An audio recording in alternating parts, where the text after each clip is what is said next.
I just gotta say, I saw a lot of you on TikTok and Instagram, so it's amazing to see y'all in person. Guy, Jen, Anthony, so really cool to see you guys and be on a panel with y'all.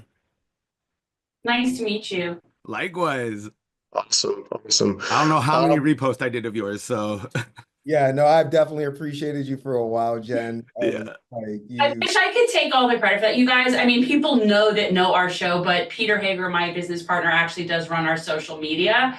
I got off of social media years ago because the people are too mean. Insanely toxic environment. Yeah. Yeah, it really is. It really is. It looks like we've got 138 people in the room right now, so I think we're good to go. Clem, are we all live and ready to roll? You guys are good to go. Okay, thank you. Well, welcome everybody to this special live stream webinar event with some really awesome people in support of Butch Ware's campaign for governor of California, and some other things that are going on around the country, and also with the theme of the power to end genocide and talking about the moment that we're in right now with fascism, and what we really need to do to organize to fight back against this. Everybody has a role to play in that. I'd like to first start with a land acknowledgement. I come to you from the Pacific Northwest, the lands of Tulalip tribe. The original inhabitants of this land who have stewarded it from time immemorial, and we acknowledge their service and stewardship of the land, and we support the land back movement, and as all things are connected for the movement, the rights and sovereignty of indigenous people of America is front and center for our campaign, and also with that, moving on to the land back for the Palestinian people, and acknowledging them as the original inhabitants of the Middle East, there of Gaza, of what is now called Israel, historically Palestine, and we recognize the atrocities that are being committed there, and we're going to do everything that we can to support the Palestinian people in their movement to reclaim their historical lands. So thank you everybody for acknowledging that. And so we have some wonderful panelists here today. I do want to start out with Gabe Medina, who is a Monterey, California school board member. You may have seen a clip of Gabe has been making the rounds on the internet, where he basically holds a school board an administrator. Was that an administrator? The CBO, yeah. Yeah, to account in a really powerful way. At some point, I think we'll find that link and probably drop it in the chat so people will watch. But Gabe takes his job as a school board member for his community extremely seriously. But what is also going on right now in the Monterey area, in Moss Landing in particular, is we've got some fires, some industrial fires that are happening, and Gabe's going to talk a little bit about that. And just so people know that Butch is going to be in that area visiting with that community next Friday in Santa Cruz, and we can drop the info on that also. But Gabe, the floor is yours. Please tell us about yourself and what's going on.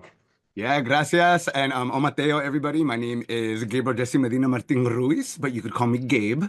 Shorten it down for y'all. And yes, I am a part of the Pajaro Valley Unified School District. I'm actually the first Green to be elected in the school district, which was amazing because my campaign was going up against a Trump Republican.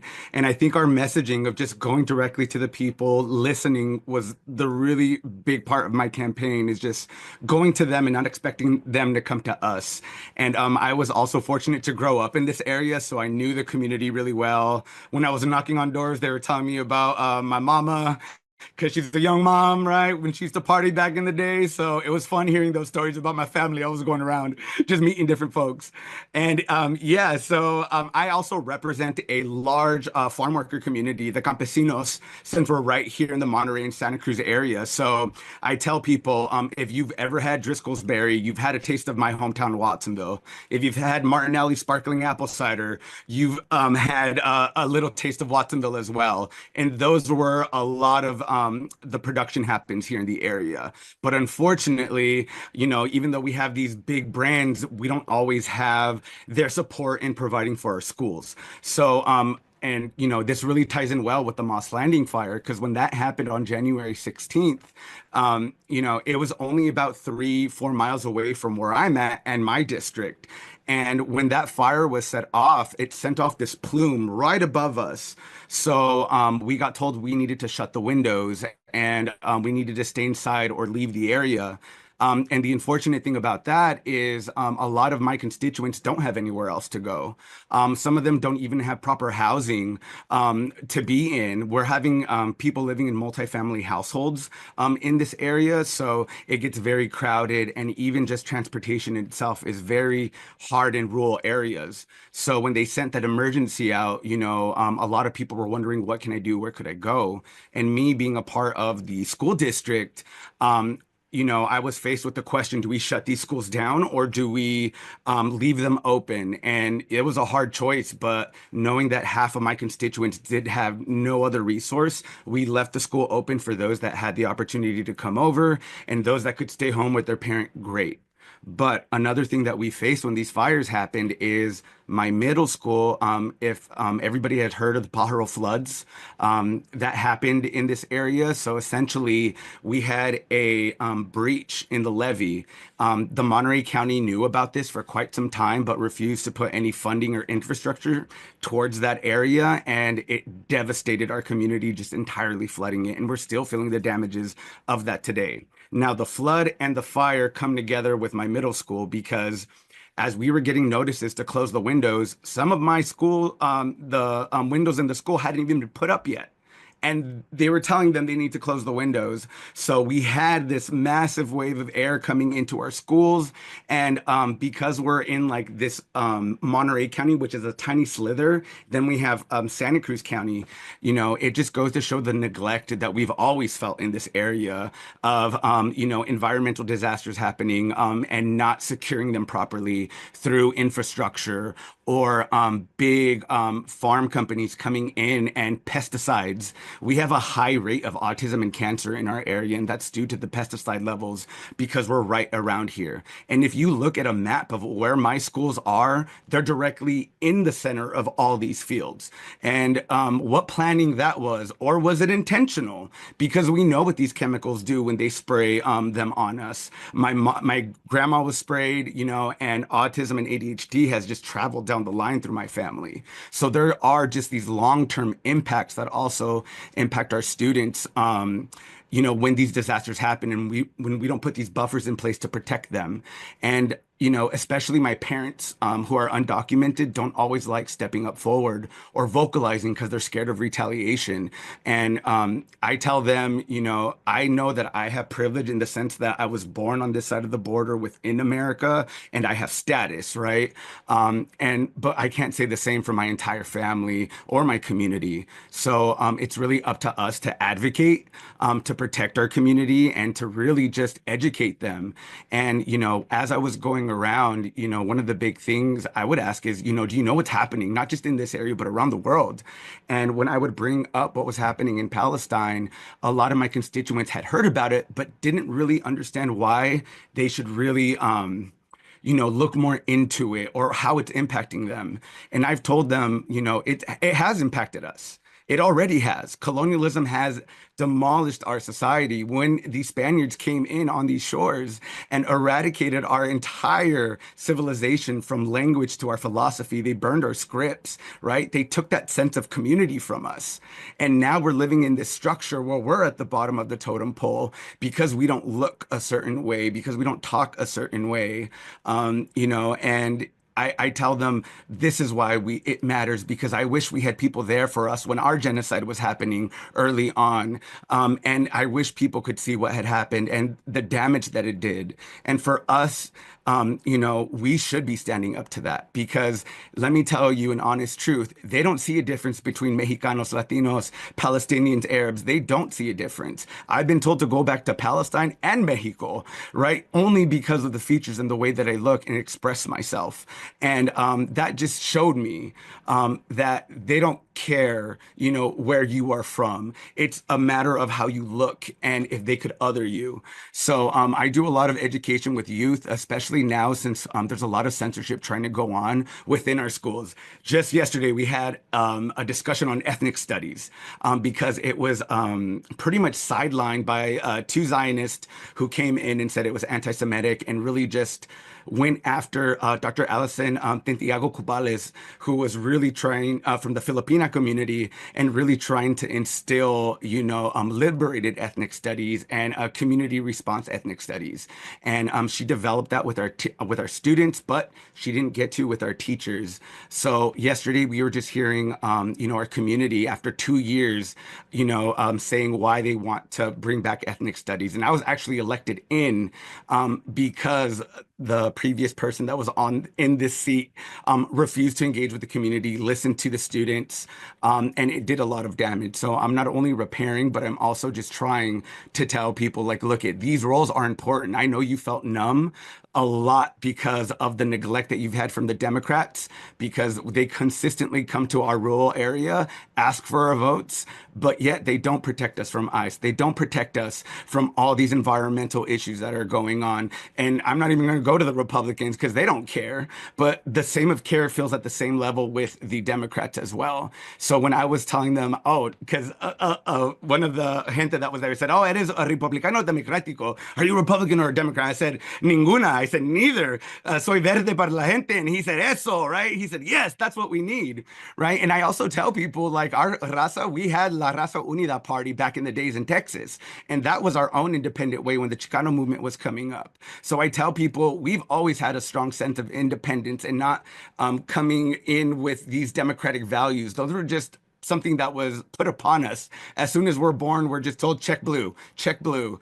But I think our generation, the millennials, those of us who are in our third, fourth, fifth generation of being in this country are understanding, like, the game now.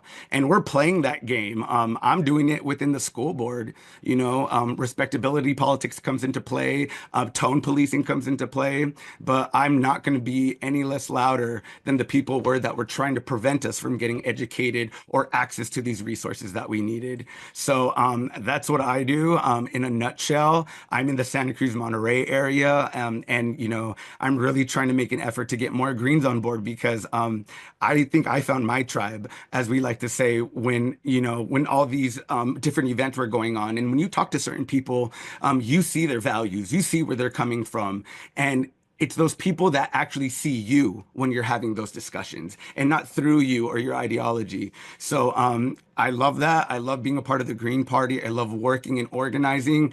I'm super excited to be hyping up Butch over here because I'm like, dude, we got somebody in there representing us, and then we have Sean Koval who's coming into play. And I do a lot of organizing with the Chicano community. So I tell them, like, let's not feel like we're in this lost land anymore because we do have a place where we're welcomed and where we could really organize and really fight for our values. Because it wasn't until that I came into the Green Party that I actually heard people talk about pesticides and how they were impacting our community. And that just opened a whole lot of love for me, I feel, from the party because they understood where me and my community was coming from, not just immigration, like we're always linked to every single time, but there's other things that are impacting us as well.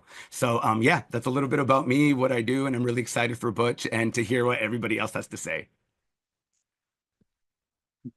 Gabe, that was amazing, brother. And thank you for representing. Thank you for fighting for knowledge. Thank you for fighting for dispossessed communities, for farming communities. And I just want to say, like, you and I have been, going back and forth, texting and communicating. Can't wait, to be with you in person next week. For anybody that's in Santa Cruz and the general area, I'll be there April 5th, and I think the event starts in 3 o'clock. 3 p.m. Correct. So really looking forward to getting up there and building with you. And I just want to make sure that I got that in. And I want to underline something else. what are they going to say when they watch the video and say, where are the Greens? How come they not running? How come they're not out serving? How come they only show up every 4 years? Like Gabe Medina is exactly the kind of model that those of us that are trying to build strength in this party need to be following and watching what you do, because you went out and won an election, put yourself in a position to serve the people. And I know, Anthony's coming up next, has a primary coming up on Tuesday. And that's one of the things that we wanted to make sure that we highlighted with this effort, is that Greens ain't out here sitting on our hands. We're building, and we are about to escalate massively in our ability and capacity to resist. I'm gonna make sure of that. So appreciate, all of the work, Gabe. And I'll turn it back over to my campaign manager, my CM and our MC. So Jason, Thank you. take it Thank away. you. That was wonderful, Gabe. And, a great segue with identifying Gabe as an elected Green, because the moment is in front of us, right? What we have big things on the horizon. We're going to talk about organizing, not just mobilizing, but actually organizing to fight the fascism that is clearly on our plates right now. And we do have the power. And so going from somebody who has already been elected to serve their community to somebody who is, yes, having a primary this Tuesday in Omaha, this coming Tuesday. Anthony Rogers-Wright is running for Omaha City Council. I believe Nebraska, they don't have the Green Party actually on the ballot. Are you running as a Green or as an independent?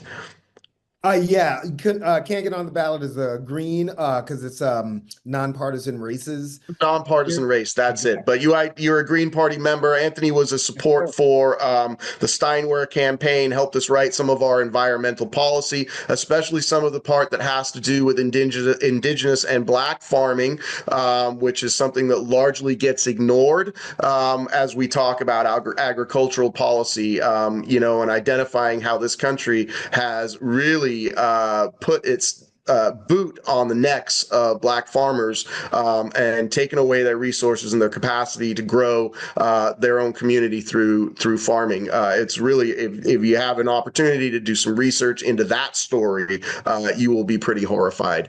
And it is ongoing. So Anthony Rogers-Wright running for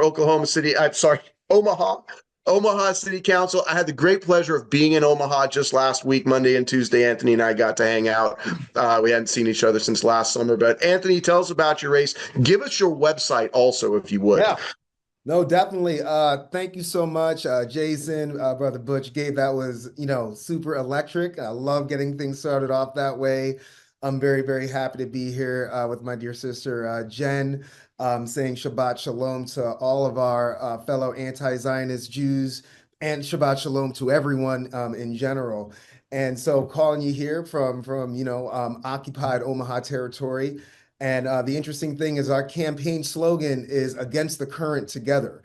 And that's for two reasons. We wanted to pay homage to the original people of these stolen lands, and that's the Omaha people. Omaha means the people who go against the current. And so we wanted to go with that, but then it has so many other meanings, in the sense that we know we can't go with the flow anymore if we're going to get to the transformative change we know is so necessary. So we're going against the current leadership here. We'll get to the derelict duopoly in a moment. We're going against the lack of municipal accountability. We're going against the lack of people power, getting locked into some streetcar that is only going to serve 300, 400 people, costing the people $1 billion. Going against the current situation where they built a new juvenile detention facility. We do have Black misleadership class here, and I know my brother Butch knows what I'm talking about. Watch this commercial about Keith Ellison, if you don't believe me, right? But a Black misleadership class had spent $74 million of the people's money on a juvenile detention facility that is not even being used and costing the people $20,000 a month. Meanwhile, the Omaha metro area has the fastest and highest growing rate of houseless people in any metro area in the country. So the message we have sent to houseless people is we would rather you sleep in the street than in a facility that's not being used that could at least provide emergency shelter. So that's also why, we chose Against the Current together. Now, Omaha, of course, is the birthplace of the great Malcolm X. We also pay homage to Malcolm's mother, Louise Little, who started, not Malcolm's father, Louise Little started the UNIA chapter in Omaha. Universal Negro Improvement Association, Marcus Garvey's group. That was his mother. So, a lot of history of Black radical organizing here. The great Senator Ernie Chambers, state senator extraordinaire, former Black Panther. We're trying to continue that legacy. Guess what, y'all? Not a Democrat. Ernie never, ever was a Democrat, and we'll get we'll get to that in a moment. We have a climate crisis that is just simply out of control. We have a OPPD coal-fired power plant right here. This is the Blackest community in the entire state. Okay, an OPPD. This is supposed to be public power though, and they are running a coal-fired power plant, right? They were supposed to shut it down 3 years ago. They're keeping it open and trying to beguile people into believing that switching some of their turbines to frack gas will be cleaner and better for them. These are mainly Black people, brown people, indigenous people, and yes, even our poor white and working class comrades are also being choked out by that poisonous plant. And now they're saying they're going to keep it open in perpetuity. For what, y'all? Because of 11 data centers that are moving into the Omaha metro area. The Democrat OPPD representative of the Black community right here, he ran unopposed in this last election. Green people, listen, we, like Brother Butch said, every level of government, county, state, city, regional, boards like OPPD, you know what we could do as Green Party people if we took over public power? Instead, a week after that election, the Democrat voted to raise his salary and raise people's power bills to accommodate wealthier folk and those data centers. So we're running against that current, and that's why we say we can't go with the flow anymore. To get to where we want. And I gotta name it. We got some poverty pimping here in Omaha. Democrats, right? Fundraising off of the material conditions of the people. Okay, and then people are still poor, right? And that's the whole idea.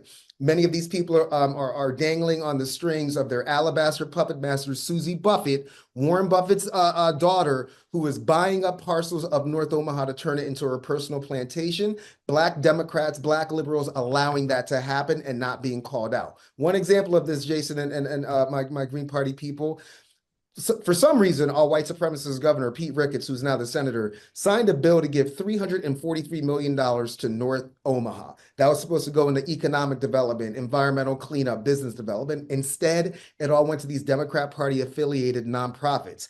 And one of a Democrat Party state senator tried to hook his own friend up with $40 million of the people's money, right? A frat brother instead of his sister's brothers and siblings in community. So they've messed up that process, and I call them the poverty pimps. We're going to expose them. Check it out.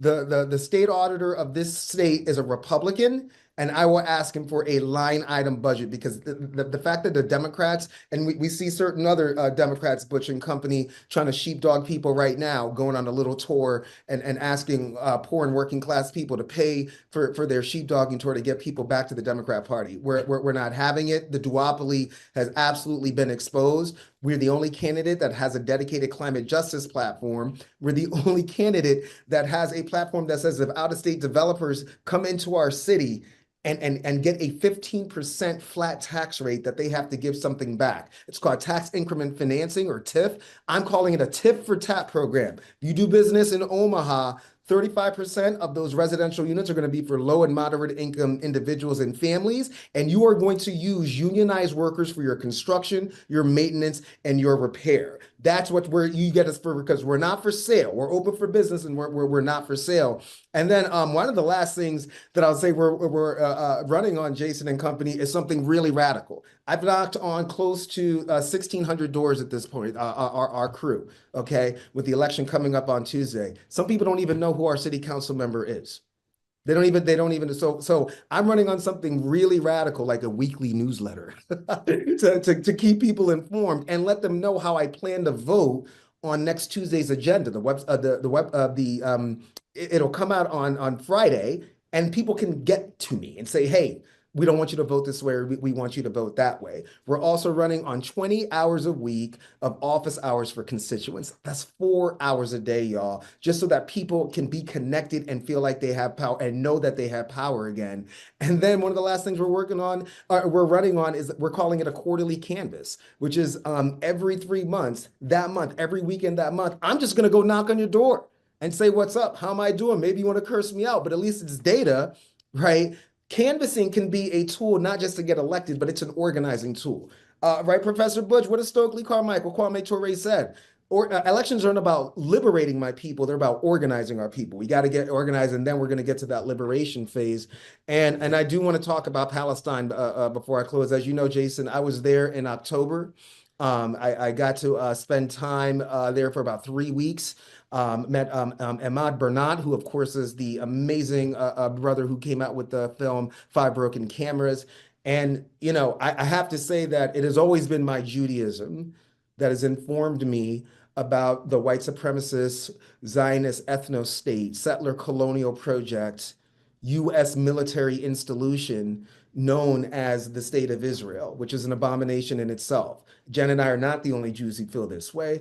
Everybody knows Albert Einstein for what he gave to the world from science, but more people need to know what Einstein gave to the world in terms of morality.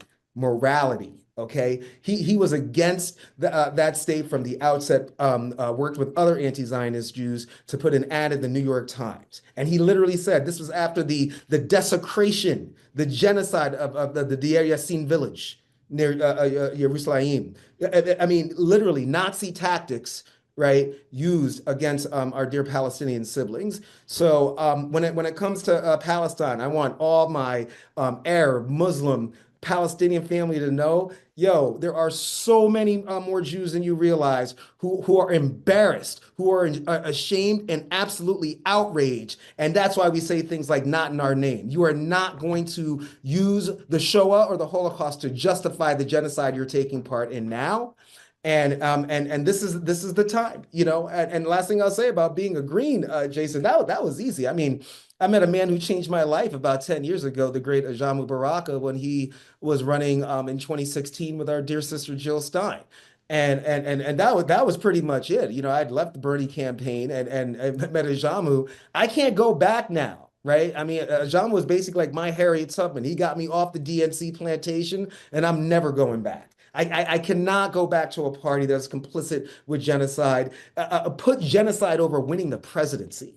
Think about that for a second. We didn't even like acknowledge the humanity of Palestinian people. A Democrat sister was going to endorse her on the stage in Chicago, and that still was not good enough. So you chose Zionism, you chose genocide, you know, you're choosing war, this fossil fueled war in Ukraine, right? Blow up Nord Stream 2. We all know what this is really about, right? Exporting US frack gas and getting new markets for it. That's what this has always been about. And the Democrats are complicit with that. And last thing I'll say is, like, we have to stop calling them the Democratic Party. It's the Democrat Party. There is nothing democratic about that party, as we saw with the coup that they pulled off. So that's all I'll say. But they hate it when you do that. That's a trigger point for them. They really freak out about that. The Democrat Party is the Democrat Party. But that's, you know, all I'll say on it. It's an honor to be a member of the party that wrote the real Green New Deal, y'all. The real Green New Deal. The Green New Deal that actually uses the phrase fossil fuels. The Green New Deal that actually talks about militarism and how there's an axiomatic nexus between militarism and the climate crisis. The Green New Deal that does talk about social housing. The Green New Deal that has the audacity and the temerity to use words like eco-socialism. That Green New Deal. And I'm so honored to be a part of this party. I'm so honored to be running. Leave it to Omar to put election day on April Fool's Day, but no fooling. April 1st, I'll put my website in the chat. It's such an honor to be here, and can't wait to get in the conversation and ask questions and all that good stuff.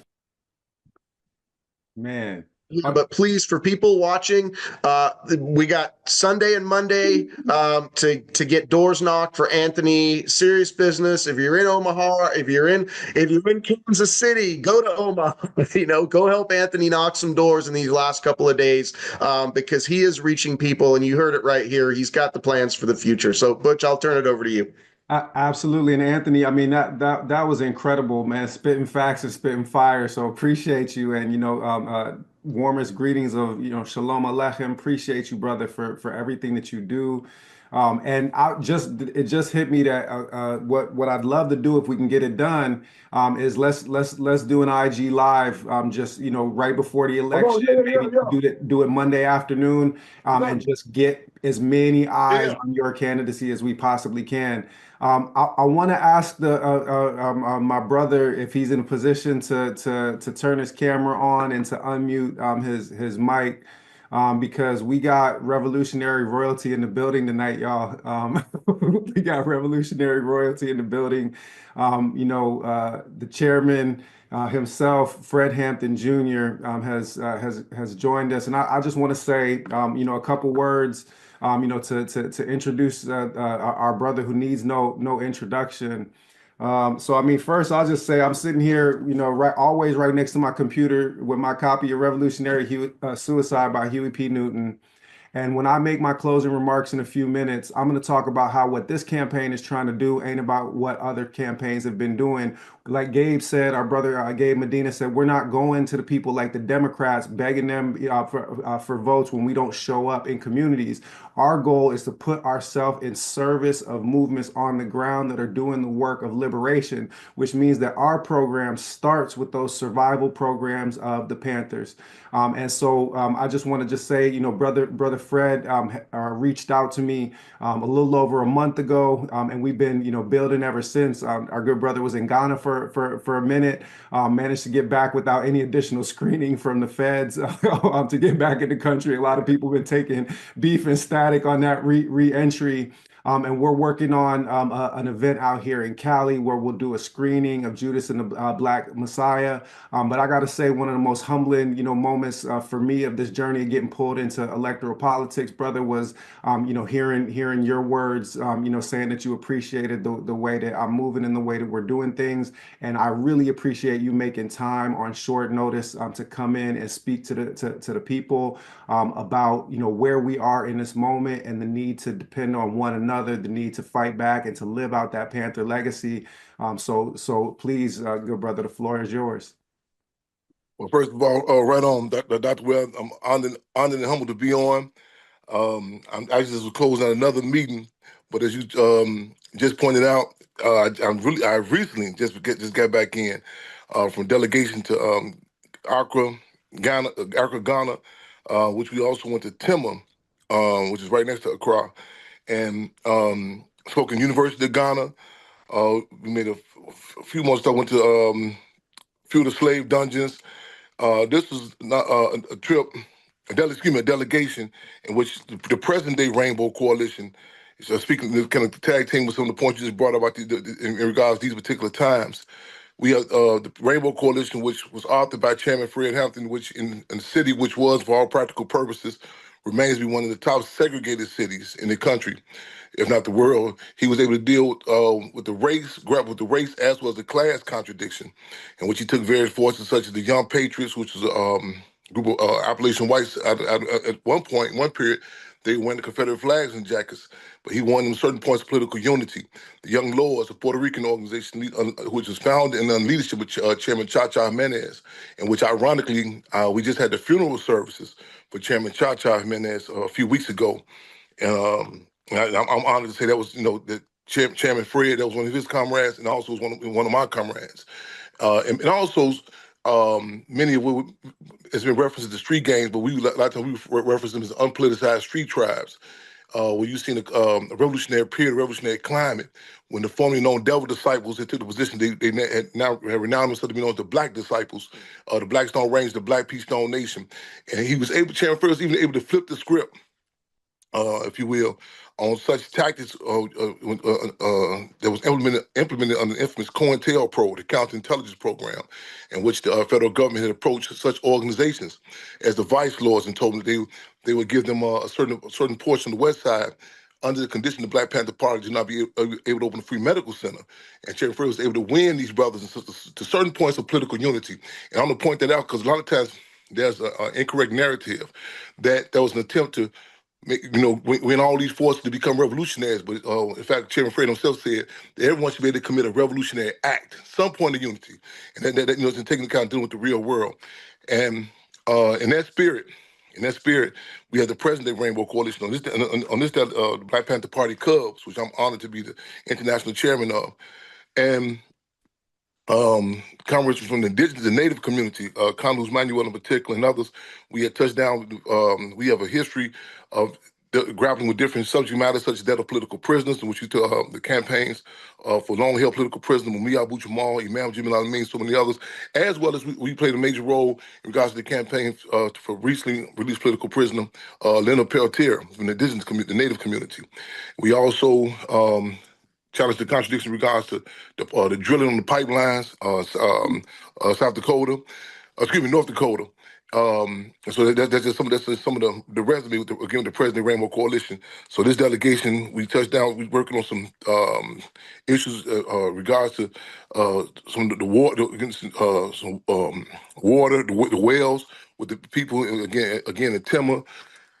Touching on a number of different forces, but again, making that concrete correlation to what, because, a lot of times we have to do damage control, what's happening, because America, as Malcolm X, Elias Malik Shabazz has said, America's democracy is an hypocrisy. So a lot of times you go abroad, you got to help shape, you got to do damage control with that image. They put out that everything is okay here.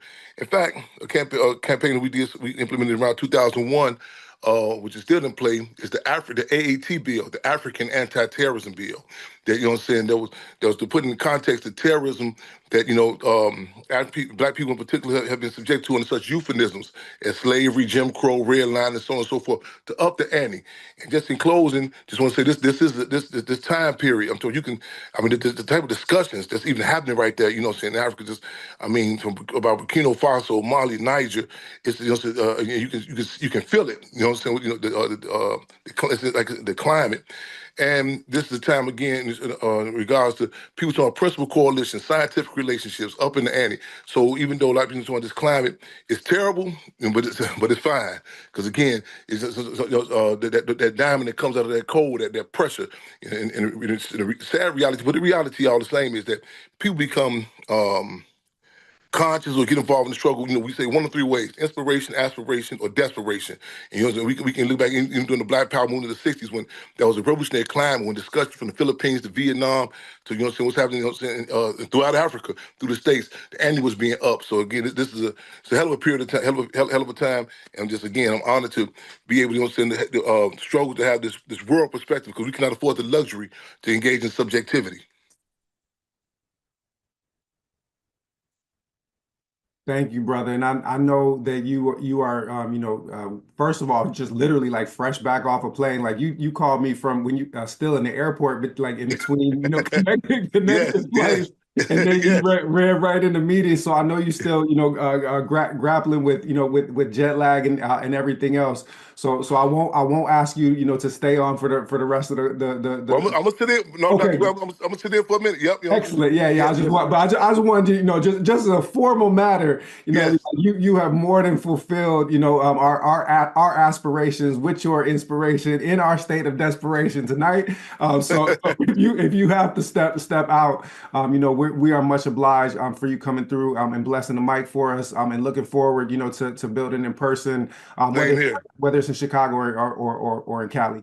Yes, indeed. I look forward to it as well. Like I said, just to reiterate that we're looking forward to even that showing the Judas and Black Messiah. Just for the record, we had some phenomenal responses. We showed the movie Judas and Black Messiah University of Ghana, as well as to one area where a lot of people were saying, don't go there, that's the hood. I said, where is it at again? We went right there into Tema, the Tema, which is right next to Accra. And I wasn't familiar, like the history, this in fact, this was, or Dr. Kwame Nkrumah made a major impact in regards to Tema. And we, I mean, literally had like a white, like a sheep and a car battery hooked up to like a impromptu generator. And we showed the movie out there in the community. I'm gonna send the video clip to you.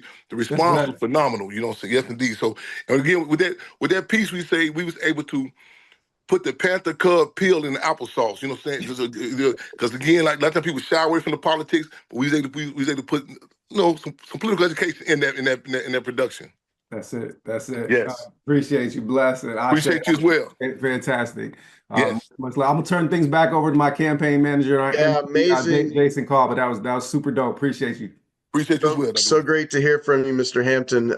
Just very much an honor. And it reminds me that the lawyer, Jeffrey Haas, who got justice for the Hampton family over Fred Sr.'s assassination, there's actually a connection going on here because Mr. Haas did some follow-up work with people on death row, and the work that he did actually led Illinois Governor George Ryan to completely commute all of the death sentences in Illinois in 2003. And where that actually comes together with what's going on in California right now is the state of California is now moving to reinstate the death penalty, and the death penalty is barbaric and is absolutely with the state of our judicial system targets poor communities, marginalized communities, Black communities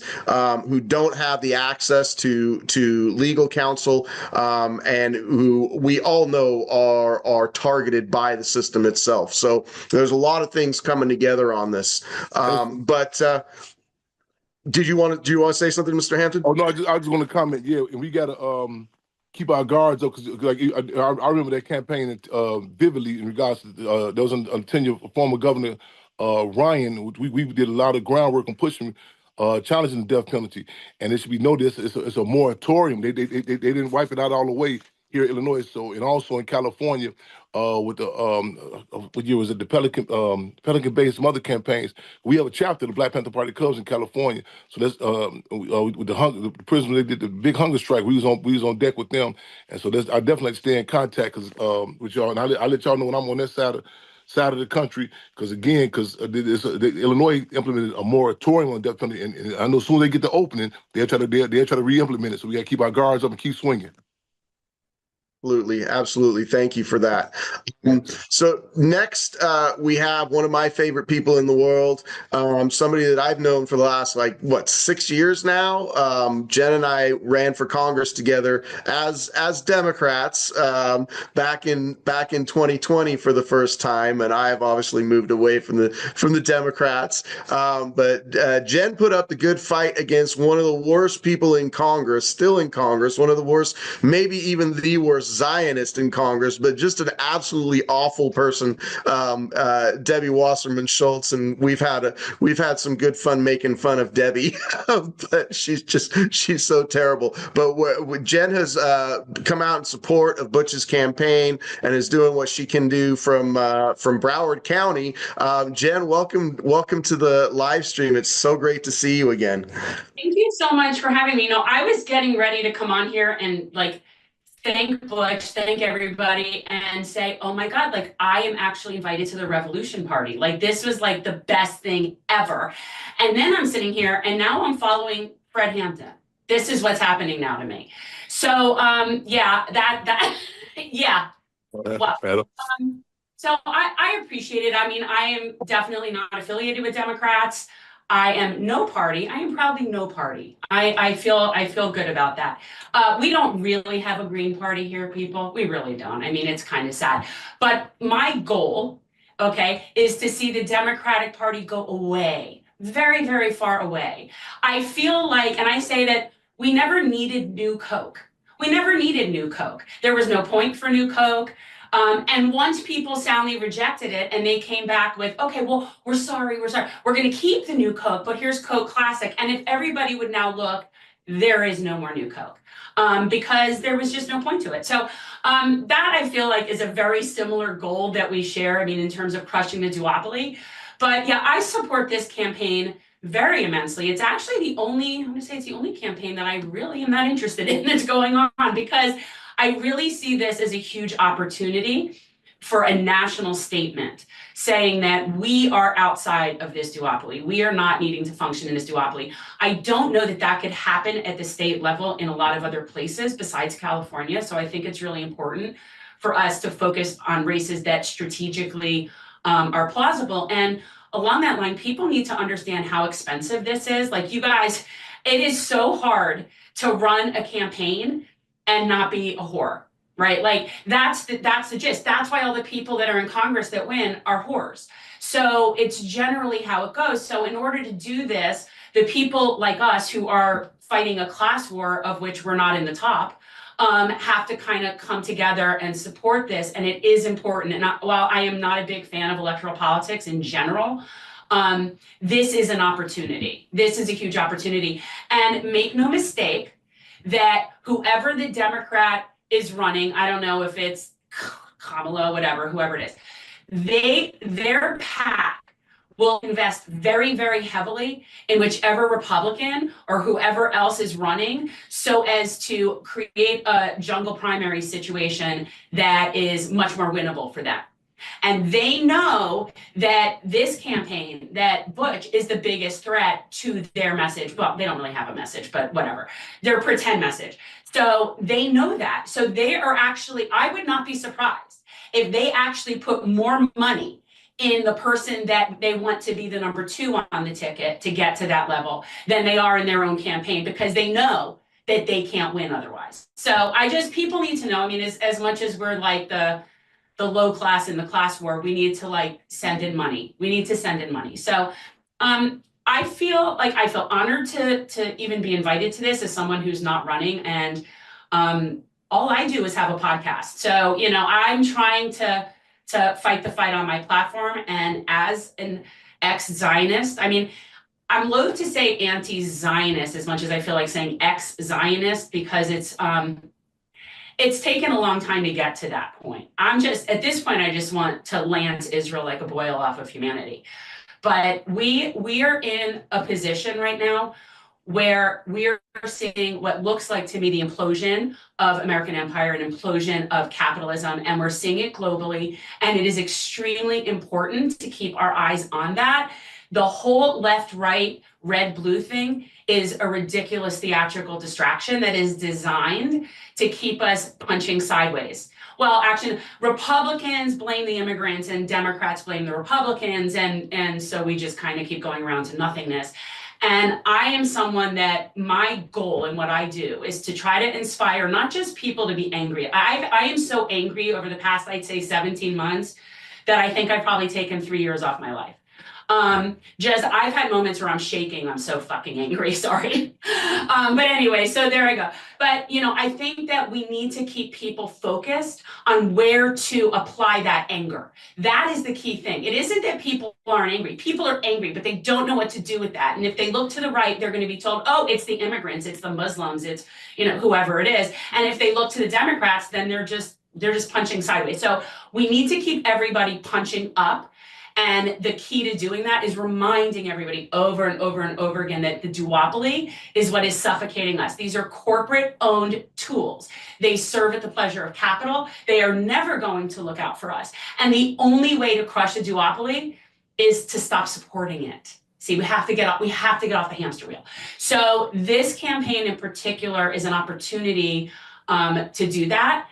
And I don't see that many opportunities like that around. And I'm not talking about locally like you guys, First of all, thank you for telling me that Malcolm X was from Nebraska. I had no idea about that. Thank you. I'm getting like the best history. That was awesome.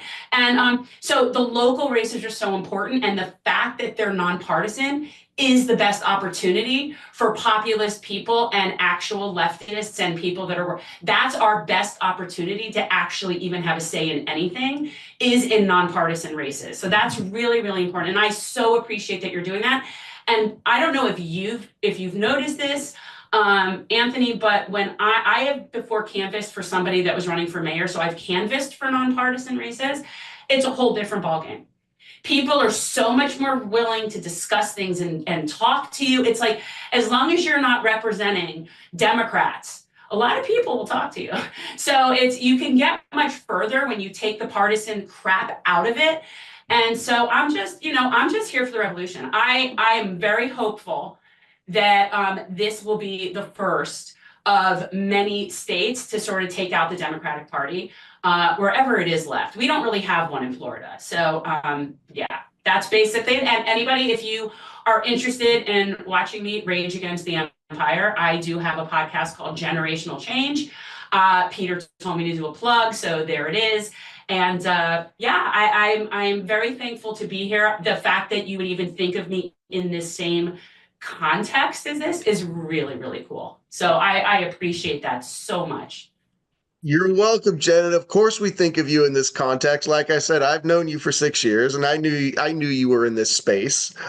So that's fantastic. And feel free to drop the link for your YouTube in the chat. And also, I want to say a few things about Butch's race, because Jen raised the need to fundraise for this campaign. This is going to be a multi-million-dollar campaign when it comes down to it. And so we're only a month and a half, 2 months into this right now. It's sort of an official campaign. And so we're building and growing. And we're visiting places all over the state. Butch is doing a lot of road trips in California. But this campaign, it doesn't operate by good feelings. We got to have some cash. We gotta pay our staff. We gotta pay for materials. We're gonna eventually want to be paying for advertising. Jen mentioned that California is a top 2 primary, and what she brought up was really important, that the Democrats are highly likely to fund whoever the strongest Republican they feel is in the race, because a jungle primary essentially means that as many people want to can file for the seat. And I'll tell you right now, there's at least 37 people filed for this seat. Okay. Kamala Harris is one of them. And if she decides to activate her campaign, which she has not done yet, she hasn't done an announcement on it that she's going to be running for the seat. Katie Porter, however, has. But you've already seen that Katie Porter has said if Kamala announces, Katie Porter is highly likely to step back. So the Democrats will not only fund Kamala Harris, who will probably get the top spot, right? But they're also going to fund whoever they feel the strongest Republican challenger is, so they can get spot number 2, because they know Butch is a threat. There's no doubt that they know Butch is going to be a threat down the road. And that's how the jungle primary works against third parties, is that there's no, like in other states where the Green Party has a presence, or Greens are running as an independent, you can automatically get on a ballot. In California, you have to be one of the top 2 in the primary. So it's really a rigged system in that regard. So we do need funding. We want to reach as many people as we can. We've got an email program going on. Please sign up. Go to butchwareforgov.com. Sign up for our emails. We put out emails 2-3 times a week, topical, what's going on in California, what's going on around the country, commenting on current events, so that you know that we're serious about what we stand for with liberation. And Rose has been dropping the donate link in the chat. And so pay attention to Rose. Please go to our donate site. Whatever you can kick in, whether it's $5, $25, $100, $1,000, whatever you can do. The limits for an individual to donate to a California state race is actually over $36,000. So it's not a limit like the federal elections where you can only donate $3,300. So if you're minded and you have the funds to give, drop us some big bucks. We appreciate it, but we appreciate any money that comes in. Anybody who gives, only about 3% of people in the entire country ever give to a political campaign. So if you're given to a political campaign, that means that you're inspired enough by what we're doing to want to see us succeed. But the donations are important. I'm gonna hand it over to Butch here for a second to wrap up and comment with Jen before we move on to our final guest. Butch? Yeah, I'll underline something that Jason said, that and that Jen alluded to as well. The format that they've set up has been designed to make sure that we do not get a voice in this process, because we have two flavors of militarized fascism, blue and red, okay? And they never fight as hard against one another as they fight to keep us down.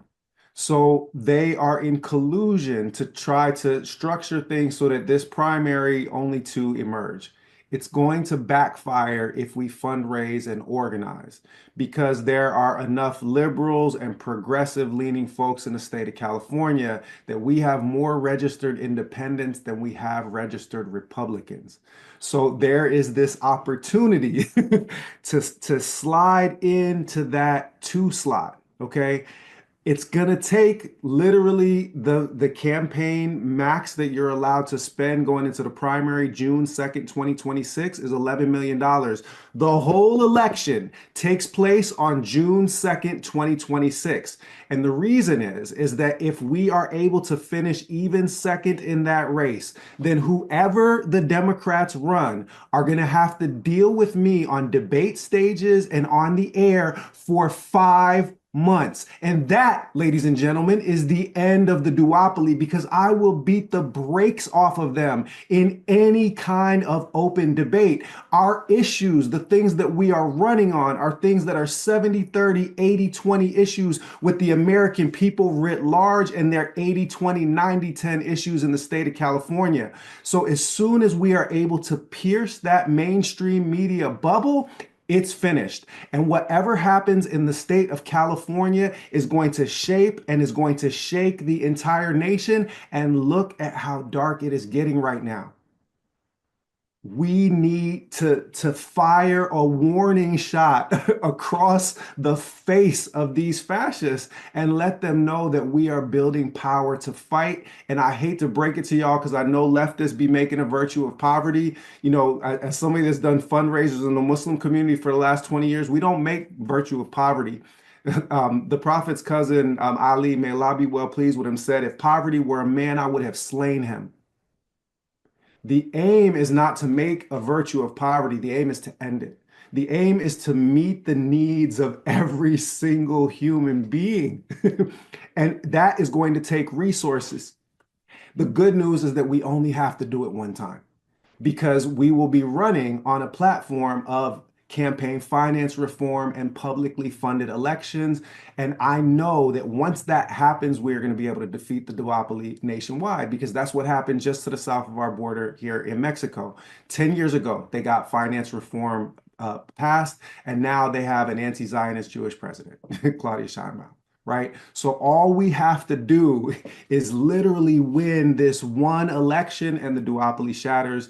I'm going to get my chance to speak a little bit later on, but I just wanted to underline those points for folks right now, and pass the mic either back to Jason or Jen, if Jen wants to hop back in with a word as well. No, I'm good. I'm just like, I'm appreciative to just be included in the party, really. Everybody likes it when they get invited to a revolutionary rent party. I do. Because that's basically what it is. It's a revolutionary rent party. I like it. Fantastic.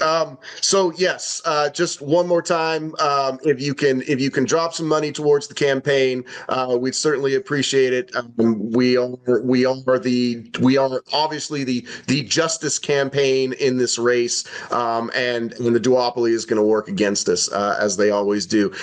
Our next guest, Guy Christensen, is a sensational TikToker and reel maker, and was a big support to the campaign down the stretch to the election in November for the Steinwehr campaign. We're really honored to have him with us. And so Guy's going to talk to you right now. And then Guy, if you want to lead into introducing Butch to do his thing, I'll just let you do that.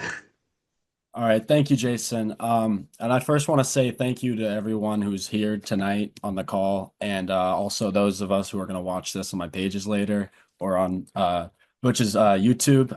My name's Guy. Most of you guys, if you know who I am, you might know me by my username instead, your favorite guy. I'm 19 years old, and I've spent the last 2 years of my life, almost 2 years, using my influence online to advocate for justice and Palestinian liberation. My videos have been able to impact hundreds of millions of people and raise hundreds of thousands of dollars in support for Palestinians, progressive change, and other marginalized communities. Right now, we are in a watershed moment. What we do in this moment, this summer and the next 2 years and beyond, will determine the fates of hundreds of millions of people in this country and across the globe underneath the American empire. Before I give you the message that I brought here today, I wanted to start with a quote by a German pastor on his complicity in Nazism. You guys might recognize what I'm about to say. He says, first they came for the socialists and I did not speak out because I was not a socialist. Then they came for the trade unionist and I did not speak out because I was not a trade unionist. Then they came for the Jews and I did not speak out because I was not a Jew. Then they came for me and there was no one left to speak for me.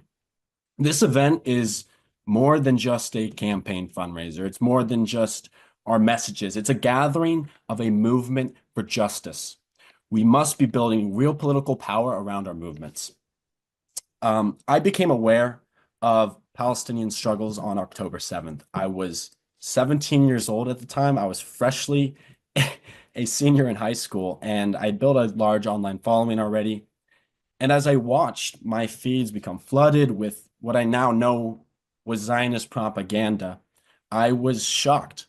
And so, of course, that prompted me to start doing my research. And I stumbled upon reports by human rights organizations like Amnesty International, Human Rights Watch, who showed me that the theft of Palestinian land and the ethnic cleansing of their people didn't just happen before 1948 during the Nakba, but it was ongoing, who showed me that Gaza is an open-air prison, something that's even more so true today than when I read that 1.5 years ago. Israel continues to starve out the Palestinians in the Strip. They have total control over them by land, by sea, by air.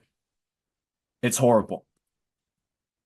And after I was learning these things, I looked at the mainstream, and their narrative, their Zionist narrative, made me feel gaslighted in a way. And but that was the point, to make you feel gaslighted. And I decided I had to speak up. I had to say something at least. And so I started making some videos. And I guess I was scared to at first. But what I told myself, and I repeat this often, is that I had a platform, I had power, I had influence.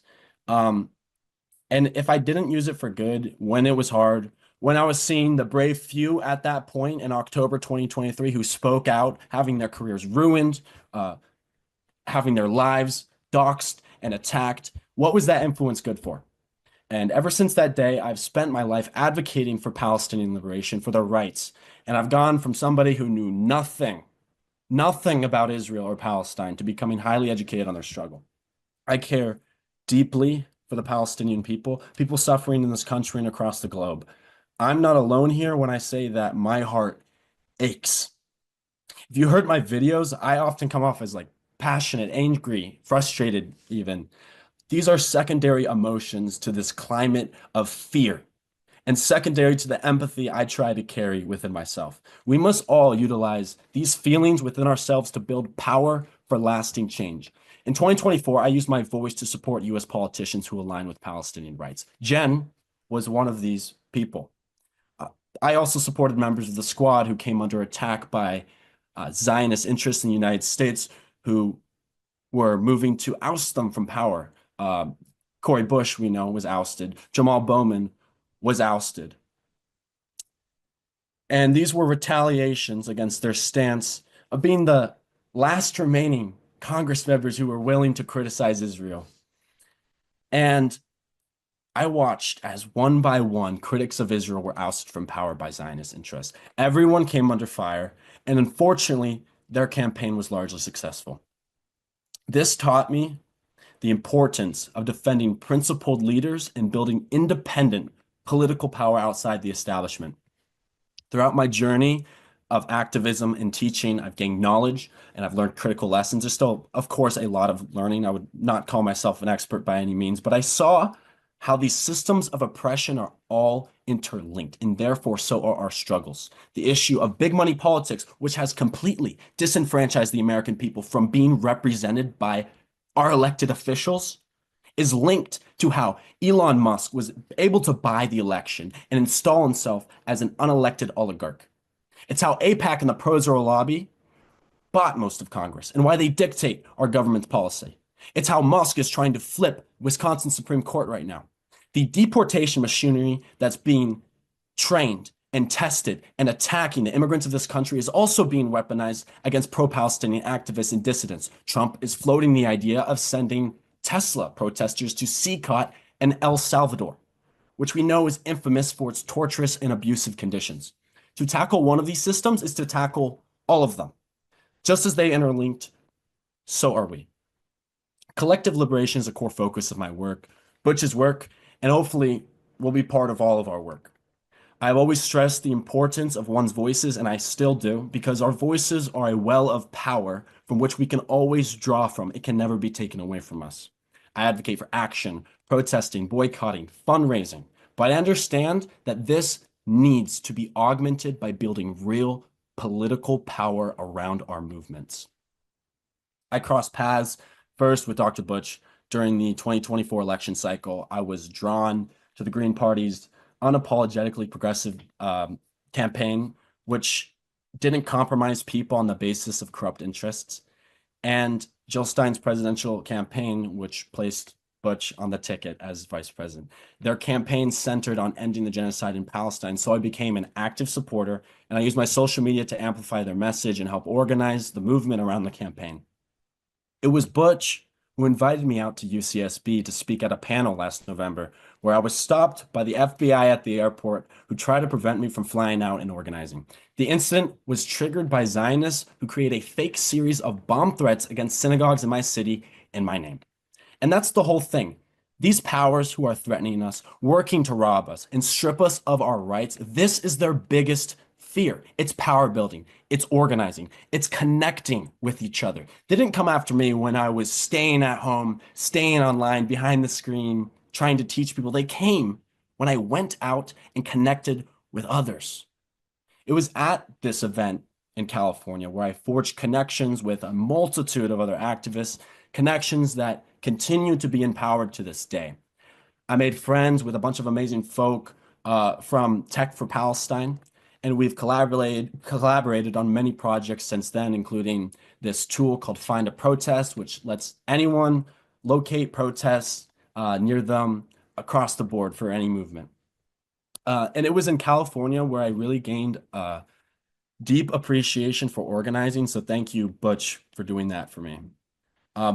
Butch Ware is not your typical politician. He's an educator activist with decades of work fighting empire, colonialism, and racism. The Green Party is not an organization of corporate politicians. It's made up of people who are activists first. And that's something I really appreciate about it. We know that what Stein and Ware were preaching about genocide last year was exactly right.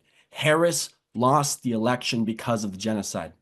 She chose to lose the election because of the genocide. Polling showed this before the election, and afterwards, we learned that for 19 million blue voters, their biggest reason for not voting blue in 2024 was the genocide over every other issue.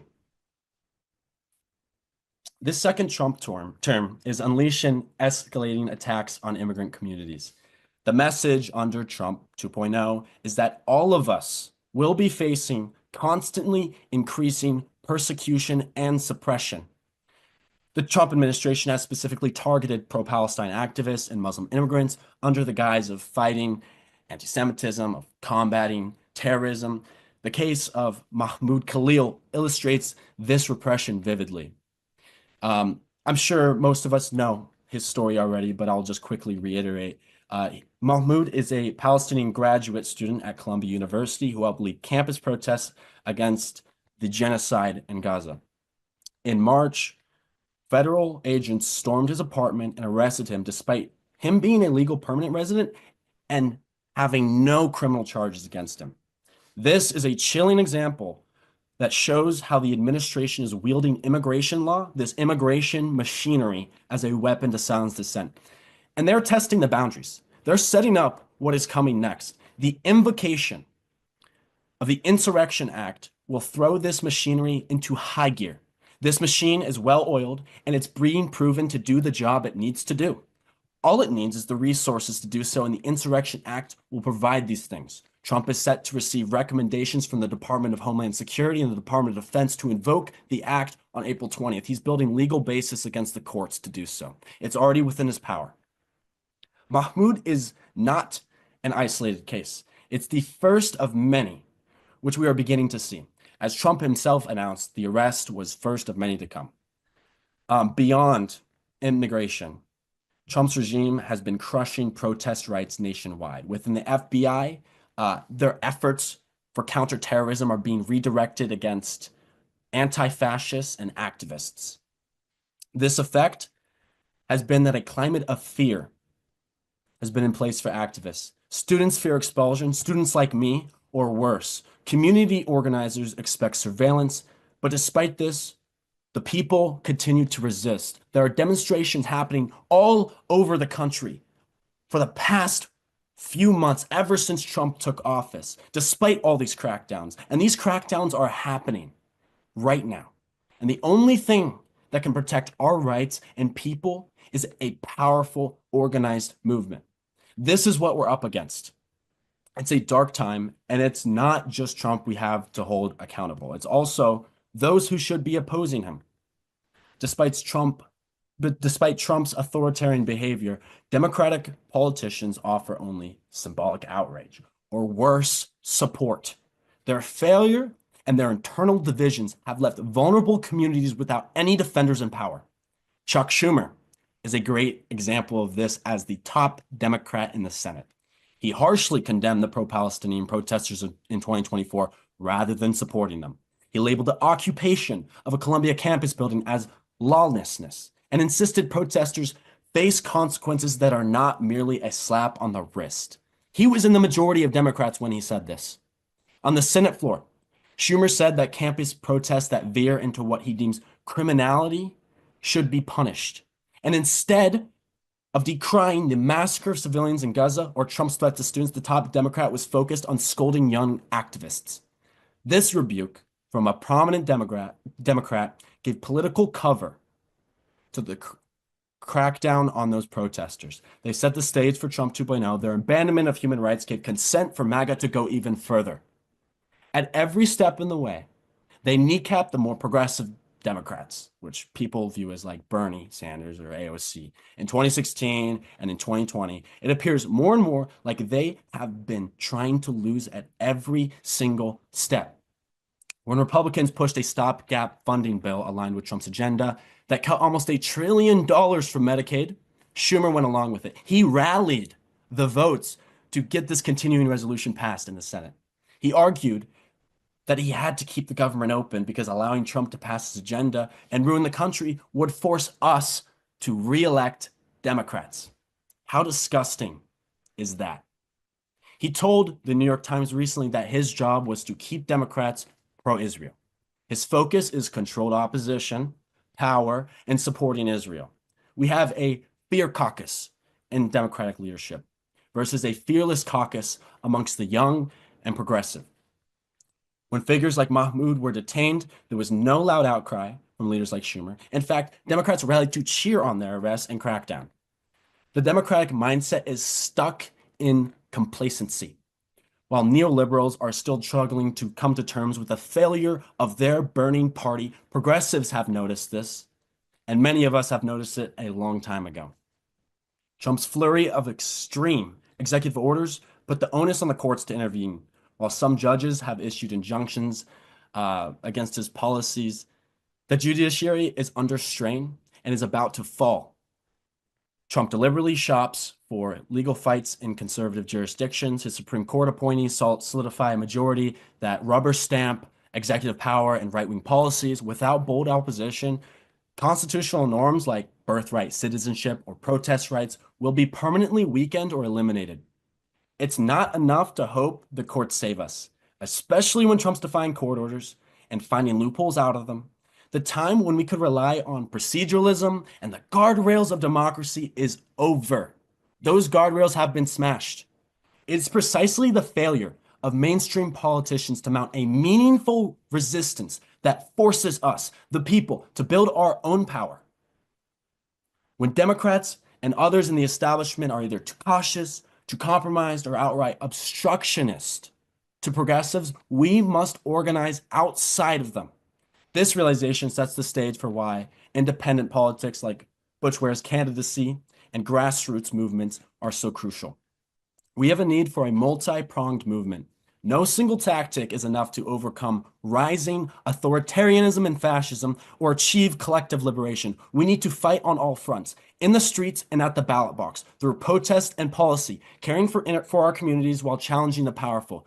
These approaches will build us lasting power.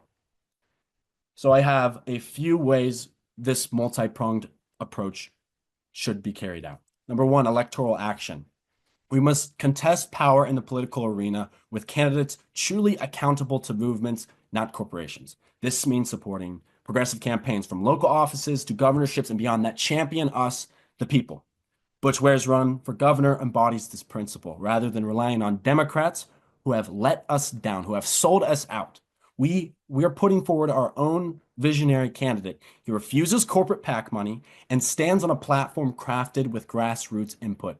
Electoral action gives the movement a voice in government and will yield the concrete changes we so desperately need. Imagine having a governor who will use their office to protect activists, for instance, by refusing state cooperation with federal persecutions or divesting state funds from companies profiting off of apartheid. That's why winning elections with movement candidates matter. Number two, direct action. At the same time, change doesn't come only from elections. It comes from people organizing and protesting directly to demand justice. Direct action, strikes, demonstrations, civil disobedience, and other people-powered tactics force issues into the public view and pressure leaders. The campus sit-ins and building takeovers like the one at Columbia made the Palestinian issue front-page news and shifted public opinion. Even when met with arrests, these actions galvanized support. Think about how Khalil's arrest galvanized action. For example, Jewish Voice for Peace occupied Trump Tower that week. Direct action works. Historically, every major gain from civil rights to labor rights involved mass protest. We must continue organizing marches, sit-ins, boycotts, and creative disruptions. Direct action keeps the moral urgency alive and can yield immediate relief. Number three, mutual aid and community support. Movements must also care for people here and now. Mutual aid, where communities directly support one another, builds resilience and undermines these systems of oppression. Mutual aid is political. It's we take care of us, filling in where the government has abandoned the people. For instance, when the United States froze UNRWA funds in 2024, grassroots donors stepped up massively, raising tens of millions for Palestinian refugees, breaking records. During these crackdowns, activists formed bail funds, legal defense funds to free jailed protesters. Volunteer groups are providing food and legal aid to immigrant families targeted by ICE raids, or Americans are sponsoring Palestinian families displaced by bombings. Even things like community fridges or disaster relief efforts and strike funds are mutual aid that strengthen the fabric of resistance. By participating in these, ordinary people directly live the values of solidarity and show that collective care is part of collective liberation. This connects to Butch's emphasis on people power, a key element of his campaign that encourages supporters to engage in community initiatives, a vision aligned with mutual aid. Number four, long-term organizing and coalition building. Even in this movement, we should be finding time to think long-term. It's not enough to win one protest. It's not enough to win one election. We need to build lasting organizations and coalitions that keep pushing for change year after year. Long-term organizing also means political education and leadership development, training the next generation of activists. It means planting roots in our communities, from campus clubs to neighborhood councils that can mobilize when needed. The civil rights movement didn't just rally in 1963, it built churches, student groups, legal networks over decades. And we must do the same. Invest in an infrastructure of dissent.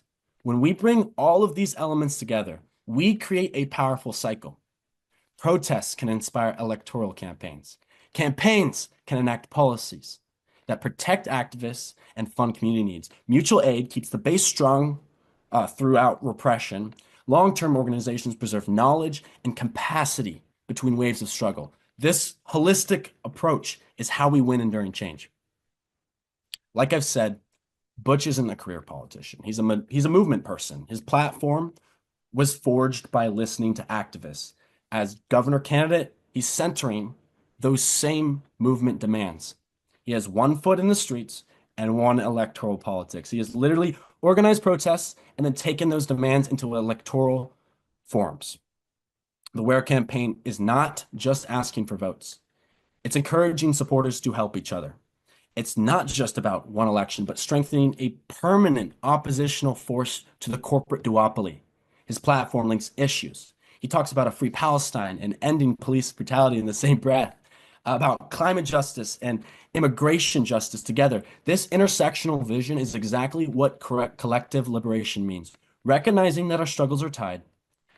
So supporting Butch and others like him isn't a single issue endeavor. It's supporting a broad-based liberation movement entering the halls of power. I've faced intense harassment for my activism.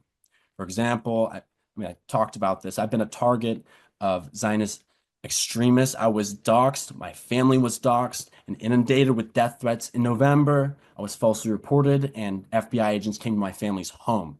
The FBI investigated me at 18 years old due to efforts by Zionists to stop me. It was a frightening experience. I mean, I remember talking to you, Butch, about that. You know how that was like for me.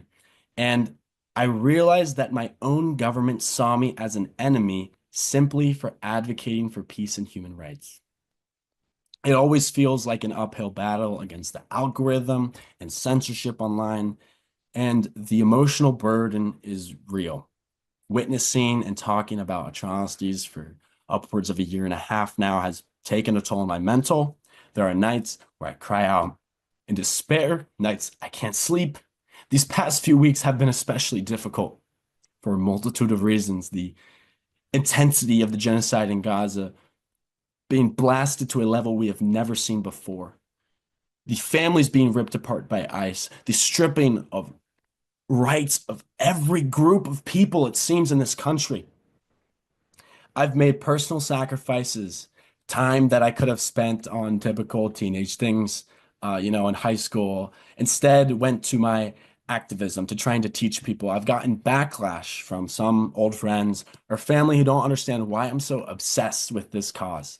All activists in this struggle face similar things: fear state violence, burnout, and isolation at times. But every challenge has only reinforced my resolve. Community support has shown that I'm not alone. When I was harassed, countless allies, many strangers online, rallied to my defense, including all of the people in this call. This is the power of solidarity. They cannot silence me because I am not just a me, I'm part of a we. When the FBI stuff happened, I told the story publicly, and I actually felt safer because I was flipping the script on fear. I've drawn inspiration from others. Again, people in this call, activists on the ground in Palestine, journalists putting their lives on the line. If they can persist, how could I ever consider giving up? The sacrifices of others put my own in perspective and give me strength. And mentors like Butch Ware, who's been in this fight longer, showed that it's possible to endure and keep one's principles intact. Young people are leading right now. There's a newfound energy in Gen Z and millennials in activism. Despite repression, this generation is the most pro-Palestinian and anti-war in memory. I went from a high schooler with a phone to a recognized activist, and there are many, many others with the same exact story. Empowered youth can upend these narratives, and I want everyone to feel that power in themselves. There's a saying we love to repeat: the people united will never be defeated. We can't wait for saviors from above. The cost of activism is high, yes, but the cost of doing nothing is far higher. We are at a crossroads in history. What we do in the coming months will echo for generations. The threats have been laid out: fascism, apartheid, repression, but we also have an unprecedented opportunity, a growing movement of people who have awakened and are ready to act. The 2026 California governor race is one such opportunity to strike a blow for justice. And the time to step up is now. Contribute whatever you can. In grassroots politics, money is the people's blood supply. It keeps the heart beating. This is a fundraising event. After all, every $5, $20, $100 or more from individuals truly matters, more than you could ever think. Grassroots donors shattered records, like I said, supporting all types of organizations over the past few years, UNRWA being one of the main ones. But money isn't everything, obviously. Give your time and solidarity on the ground. Join mutual aid efforts. We need to have each other's backs. Plug yourself into community initiatives. This could mean volunteering with an immigrant rights group that accompanies people to ICE check-ins. It could mean starting a food drive for families affected by the economic downturn or police violence. Mutual aid is part of Butch's program, platform for community resilience. As governor, he would support community-based programs, but we don't have to wait for that. We can do it now. Our movements are under attack. Let's shield and uplift them. You can donate to legal funds. If someone's in your community is being targeted, organize a solidarity event for them. These acts send a message to the powers that be that we will not abandon our own. Collective liberation means interconnection. Support Black liberation groups, indigenous fights, labor strikes as part of the same movement. The vision includes all these things, so our support for them should too. And I want everyone to commit to ongoing political organizing. Volunteer with Butch's campaign if you're in California, or if not, for similar candidates elsewhere. Any local win, even a city council, builds momentum. It's critical. If you're not organized, get organized. I want you to share what you learned tonight with the people around you. Start conversations, counter misinformation. Each person is a ripple in their community. Think about how public opinion has shifted in just 2 years on Palestine. For the first time, more Democrats align themselves with the Palestinian struggle than they do for Israel. Young Americans as well. And this is the first time it has happened in history. So that's thanks to the millions of conversations we have all been having about Palestine, about the genocide, and by activists. So keep that up. What does Free Palestine mean? It means an end to the occupation and siege. It means Palestinians are able to return to their homes. They get equal reparations. And there are equal rights for Jews and Arabs between the river and the sea. Free Palestine is not just a slogan. It's a commitment to collective liberation for all, because if one of us isn't free, then none of us aren't free. So I ask you tonight, donate, organize, stand up. Do it for the kids in Gaza who deserve to grow up. Do it for your neighbors living in fear. Do it for Mahmoud in that jail cell. And for every one of you who's faced suppression and attacks in your own life, do it for yourself, to live with dignity and courage. Thank you once again, everyone, for being part of this movement. History is watching. Years from now, when our children ask what we did when freedom was on the line, we'll be proud to say, I stood up, I fought, I gave it my all, and we won. And with that, I want to hand it off to Butch Ware.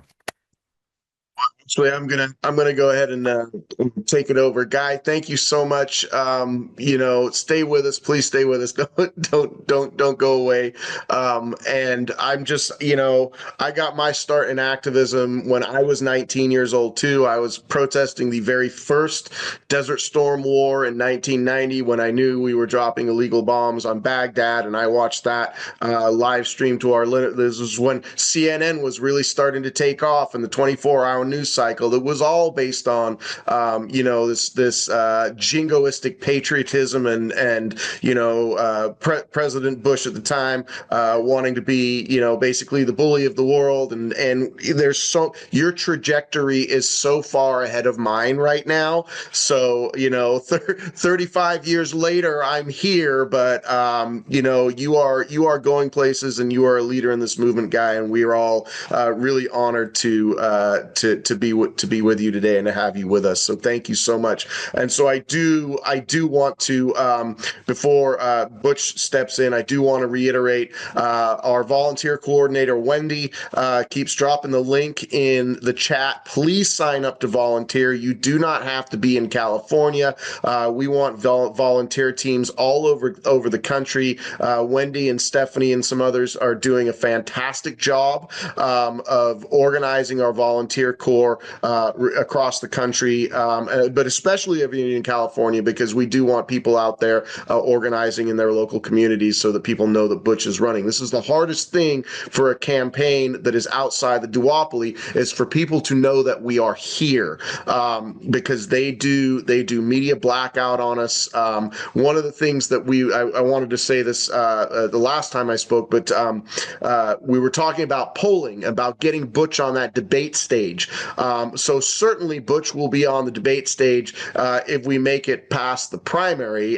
There's no doubt there. But we want to get, as soon as they start having debates, we want to be in a position to start taking control of those debates right away. And the only way that happens is fundraising so that we can get local recognition, so that when those pollsters call, who are you voting for? Who are you supporting in this race? That people already know this campaign is there, that we're active, we're mobilized in our communities, and people are going to tell those pollsters, I'm in support of Butch Ware for governor. And that polling is what gets us onto debates on local TV, on national TV, because there will be debates happening before the primary. So we got to make sure that we have as much presence in our community as we possibly can, because as Butch says, is one and done if he gets on the debate stage with anybody. They're probably going to look at the top 5 or 6 candidates in terms of polling and have that be the criteria. They're going to have a certain percentage. If you hit 15% polling, they'll invite you into the debates.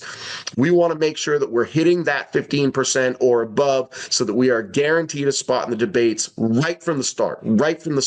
And that's going to happen with funding, and that's going to happen with volunteers. So please, Rose is dropping the link in the chat. Do what you can to donate to this campaign. If you know politics, there's a phrase called Emily. Early money is like yeast, right? So the more you give early, the more we can put that money to good use to grow this campaign to be where we need to be when those polls start happening and those debates start happening. So on that, what a fantastic panel. Butch is going to talk, and then hopefully everybody can hang out for a little bit. We'll have some cross-panel discussion and in the last 10 or 15 minutes. Butch, take it away. Bismillah. Yeah, either the last day or the second to last day of the month of Ramadan. So greetings, assalamu alaikum, peace and power to everybody that is in the gathering. Everybody that will watch it later on Guy's feed or my feed or YouTube or wherever you might find it. Peace and power to you all. I want to just say one word first to my young brother, Guy. I started a Pan-Africanist revolutionary reading group when I was 18. And you remind me of me, you know, but like Jason said, you know, you're way ahead, you know, of the trajectory. So the future looks bright. And all I'll say is, man, we got to get you taking somebody's congressional seat. You know, we need a green, you know, guy in Congress yesterday. So couldn't be, you know, more adamant in my pledge to support you in everything that you're doing, and to play any role I can in aiding you to fulfill your part of this liberation mission. That's my pledge to you as a brother. Um, I want to focus on three words that have come up in this gathering, and I've been taking notes as we've gone through. The first one is fear. All right, fear has been cited a number of times. It has been named, as has despair. Despair and sadness, grief has been named. So too has rage or outrage or anger, fury been named in this gathering. And I want to start first with fear. The current regime's efforts to disappear people in broad daylight with masked thugs abducting people for simply having the audacity and the temerity to say genocide is wrong. It is designed to instill fear in us. It is designed to try to silence us. It is designed to try to break our will to resist and to fight back. They want us scared. They want us sniveling. They want us broken down. Guy, they thought that they could chump you. They thought that they could punk you by sending the FBI and calling in fake bomb threats. They thought that they could do the same to me in October 2023 when I organized a Black and Palestinian solidarity event and then a march across campus on October 21st when people were afraid to say the words Free Palestine. They tried to get me fired and they want to silence us because they want us operating in a space of fear, because fear is where people are most easily controlled. And the two dominant parties, the duopoly that we are fighting against, thrives on instilling fear. They have no other weapons except to try to incite fear of the one side or the other because they have nothing to offer. They have not a single word of hope. And hope is that which dashes fear. The good news of hope, the glad tiding that I bring, and the Quran, which, as y'all know, is like, you know, I was brought to the Quran by Malcolm. I was brought to the Black liberation tradition by Malcolm, and I go back to those two anytime I have questions about anything. So thank you for getting Omaha, Nebraska into the conversation, Brother Anthony. The Quran is this book that is comprised of warnings and glad tidings. Never get caught in that space of fear without also seeing the glimmer of hope. The reality is that this effort to instill fear and to silence our voices is revelatory of the absolute panic that is taking place inside the Zionist camp right now. They are terrified. You think you are afraid? Their world is ending. Their world is ending. And so they are grasping with their fingernails and their claws, and they are biting and scratching. But it is an act of desperation. You do not know despair. You know grief, you know sorrow because you have empathy for the suffering of your fellow human beings. They are in despair because their effort is doomed. And their desperation is coming out in the fear-mongering tactics that they are utilizing right now. The Quran says you think that they are solid and strong together, but amongst themselves, they are brutal with one another. They are falling apart in their midst, and they are reaching out for anything that they could try to do to desperately cling to power, because that Quran and in every single tradition of faith or philosophy that we have, it says that all empires fall. They're doomed. It's finished. The only remaining question is when and what will replace it. And that's why we build. And that's why we don't get silenced by the fear. Because with God as my witness, they have more reason to be afraid than we do. They have more reason to be afraid than we do. Malcolm said, never let your enemy tell you how many of you there are. They know that they are outnumbered, and they know that they lost the youth, and they know that when you lose the youth, that you are going to age out of whatever power structure you have been maintaining. Guy's generation, and this is a generation I've been connected with on campuses for the last 20 years. I've never seen a generation built like this one.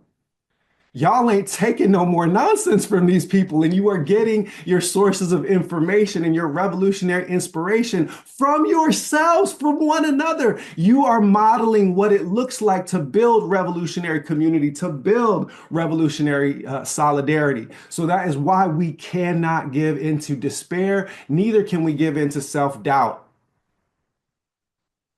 The reality is that we have the capacity to fight and to win, but we have been programmed to believe that defeat is inevitable. We accept our colonizers' estimation of our fighting chances. And as long as that is the case, then victory cannot be achieved. We have to first get free in here and in here. And that means connecting to your ancestral traditions, connecting to your spiritual traditions, to your sacred traditions, to your environmental traditions, to your liberation traditions. Feed and fuel that organ inside your breast, because that is the thing that's going to get us free. And it's the connection of those organs inside the breast that is going to create the solidarity that is going to make this movement unstoppable. And with that, with our ability to recharge one another, to speak to the hearts of one another, then we will never give in to that fear. We will never give in to that despair. Which brings me to the third term, rage. We will, however, channel this rage. We will, however, channel this rage. Now, in the Sufi teachings of West Africa, one of the great teachers, and he was also a liberation warrior, Uthman Dan Fodio, he fought to end the slave trade from what is now northern Nigeria, but he was an Islamic scholar and teacher. And he said that yes, we all know that excessive anger is blameworthy, but he said insufficient anger is blameworthy too, because it stops you from standing up and fighting for the rights of those who have had their rights violated. I want to leave that there for a second while you ponder this distinction that I've made in my years of community teaching from the West African tradition. I like to talk about this as the distinction between outrage and rage. See, what's happening in these momentary mobilizations is that people are venting their rage. And don't get me wrong, I love me a good protest. And I love standing with my brothers and sisters and seeing that people are alive and awake. But a lot of times what happens is that we vent that emotion, we vent that anger, we express it through a momentary mobilization. And what did Kwame Ture, another student of Malcolm, what did he say? He said, revolutionaries don't just mobilize around issues, revolutionaries organize against systems. Revolutionaries organize against systems. So one of the things that happens is that we've been taking this energy and we've been venting that rage. We've been venting that passion in these momentary, episodic interventions, these mobilizations. What political party organizing does is it allows you to effectively channel mobilization into organization. Back to Kwame Ture, he said mobilization is temporary. I would say that it is ephemeral, it is fleeting. Organization is permanent, it is durable, it outlasts the people and the individuals and the voices that give it life in any moment, and it creates a structure that allows people to resist and then to flourish and to grow through time. That's what we're doing, and that is power building. So in order for that to work, we can't just vent that rage and we can't give in to that blinding anger. We have to turn it down to a low simmer, a consistent boil, so that we stay in a state of moral outrage that propels us forward towards action rather than cripples us with rage. We have to cultivate a distinction between self-scrutiny, right? asking ourselves, are we working hard enough? Are we working smart enough? Are we building the bridges that are needed for victory? And self-doubt, which is the colonizer telling us we can't do it. And it's us having that real estate inside our inner beings occupied by an occupier. So we have to cultivate these moral distinctions in ourselves and reinforce them in our comrades in the struggle. You are enough for this fight. Do not give in to self-doubt. Yes, practice self-scrutiny. That thing that you could have put a better way so it didn't off-put your comrade. You know, that time that you didn't show up as your best self. Come back better the next time. But do not believe that this is outside of our capacity. It is fully within our capacity if we keep that rage on simmer, turn it into outrage, and channel it into organization rather than just mobilization. So we've talked about fear. We have talked about despair. We have talked about anger. And I'm going to add a fourth term, and this one's mine. This one's not coming from the gathering. The fourth term is resolve. What we are talking about is cultivating revolutionary resolve. Resolve is, I do not care what the odds are. This is the fight for justice. Justice is non-negotiable. I do not care that we are outnumbered or appear to be outnumbered. I don't care that we are outgunned or appear to be outgunned. I am putting all 10 of these toes down if I was blessed to be born with 10 fingers and 10 toes, and I am planting them in the ground and I am punching back, because what we are seeing in these efforts of intimidation and fear is that they are trying to get us to accept defeat without even engaging the battle. And they sent their liberal foxes, as Malcolm would put it. And Malcolm in 1964 said the white liberal is the most dangerous thing in the Western Hemisphere. He said that in 1964, when white conservatives were hanging Negroes from trees, shooting white voting rights activists, and turning dogs and fire hoses on kids. And he still said that the white liberal is the most dangerous thing in the Western Hemisphere. So understand that this is not about Trump per se. It is not about conservatives per se, that we have two flavors of fascism, a liberal and a conservative branch of it, a blue team and a red team, but they move as one. Malcolm also said, of all of our studies, history is best qualified to reward our research. And I've been studying the history, and I know that those revolutionary movements that are successful all start with this channeling of the people power from mobilization into organization. That's what this campaign in the state of California is about. It's about being the tip of the spear for a broader movement, channeling in a time when everyone else is, oh, look at what they're doing, panic, but offering no resistance. And just attend to this. Listen, we don't know what's coming next, but the one thing that we know for sure is that the Democrats are not going to help us. They are not going to save us. They are not even going to try to save us. They might talk about saving us for a couple of minutes at a time, but when you check their bank accounts and their pocketbooks, you are going to understand exactly why they move the way that they move. Katie Porter, second highest donor that she has is J Street. So we know how they're going to get down, right? So that means that we have to rely on us. Insanity, according to popular definition, is repeating the same actions and expecting a different outcome. People have been running to that Democrat plantation for 60 years now. Muslim community, Black community, Latin community. And what has it got us except for more of what Anthony Rogers-Wright correctly called poverty pimping? They like us broke. They don't ever want us to have any power or authority because we are easily manipulable. Those days are over. We are going to build a campaign block by block with this revolutionary resolve, and we are going to be tethering together Muslim community, trans community, Black community, Latin community. Everybody who has tasted the boot of this oppressive system is going to rise up when we make this call, because everyone knows that the things that we are running on are things that are needed for everybody. Let me go back to where we started with Brother Gabe, talking about education and the fight for consciousness, and also the lithium fires in Moss Landing.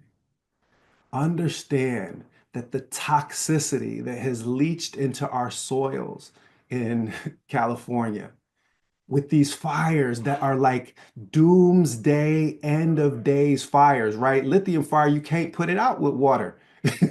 You have to let it burn, and it produces these plumes of smoke. It looks like the Matrix, like, we don't know who blackened the skies.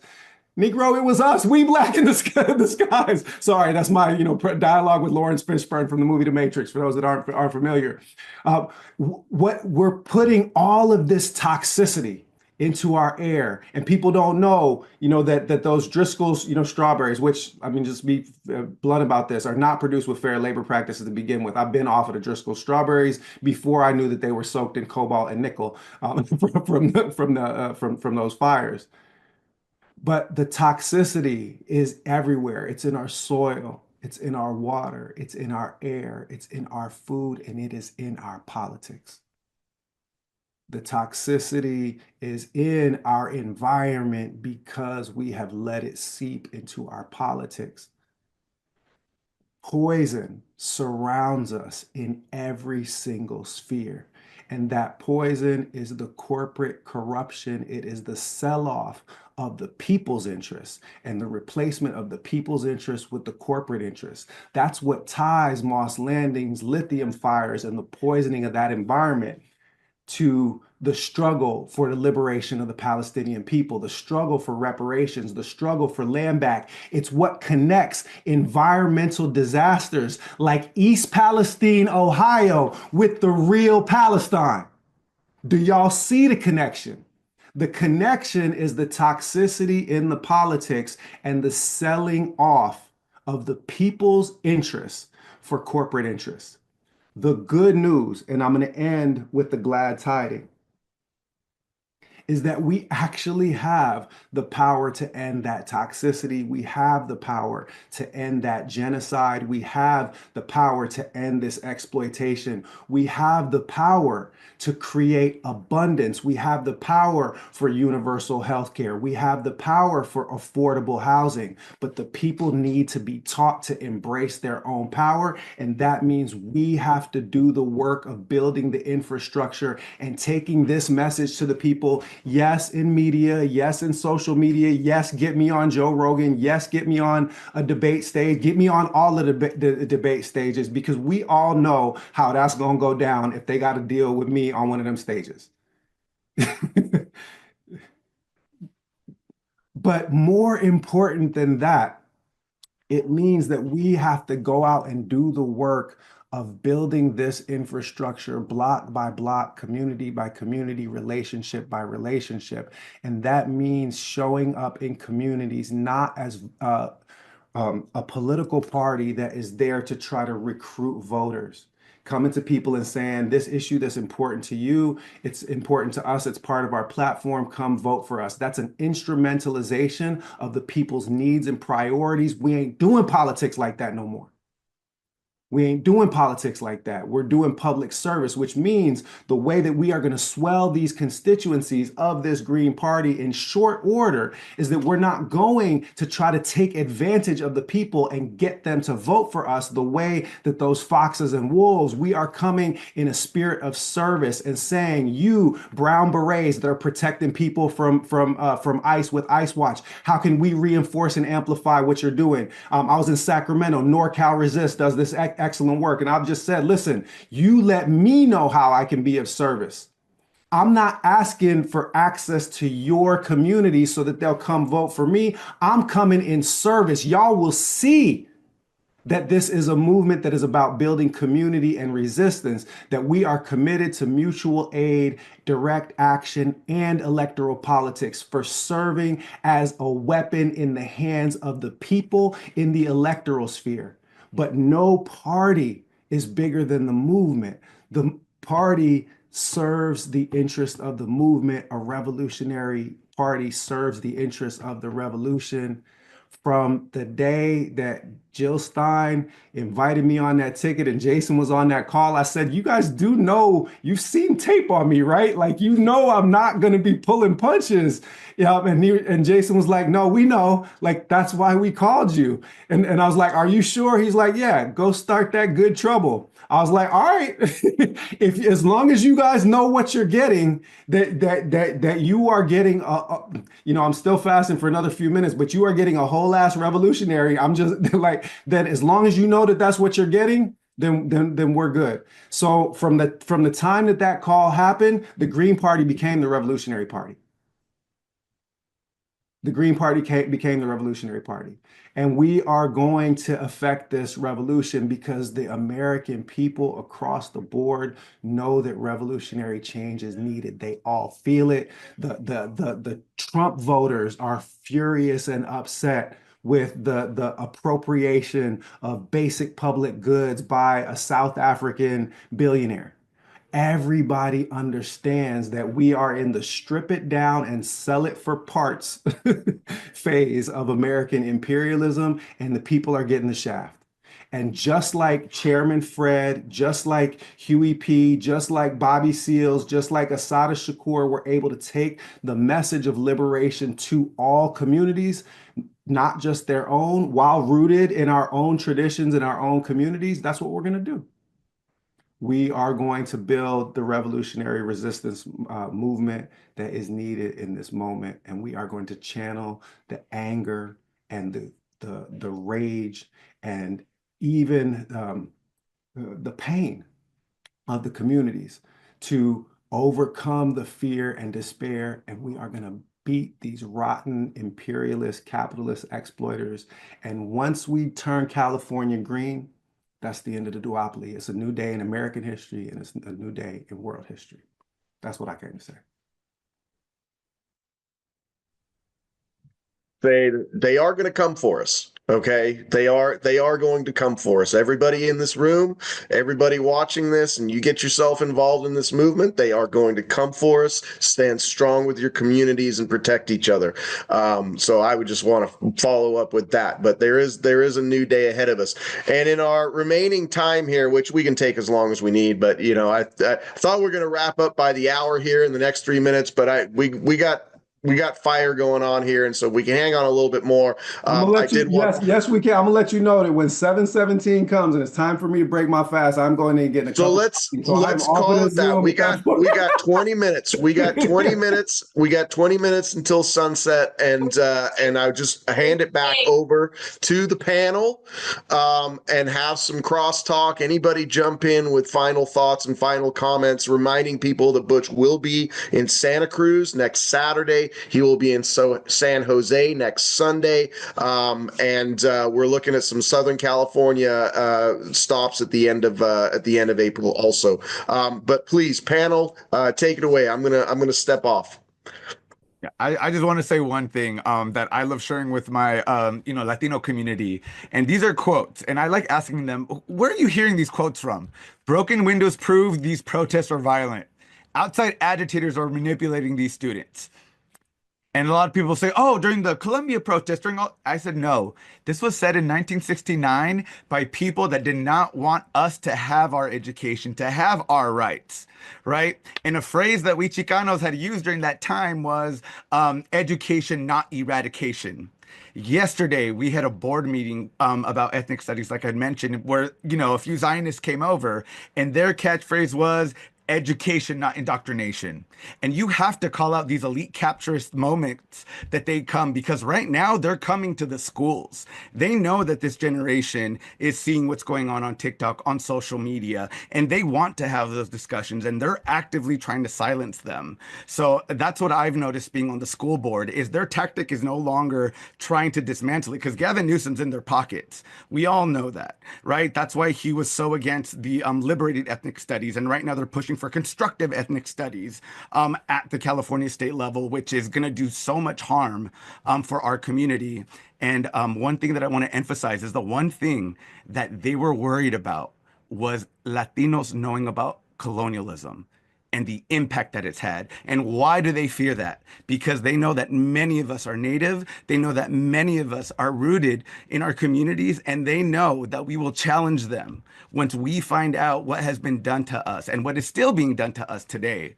So if we could bridge those moments in our community and showing this is a repeat of history, except this time it's not just us, it's all of us that they're coming after. So I love telling people that history is repeating itself, but just know that your grandparents were told that they were agitators, that they were the problem, right?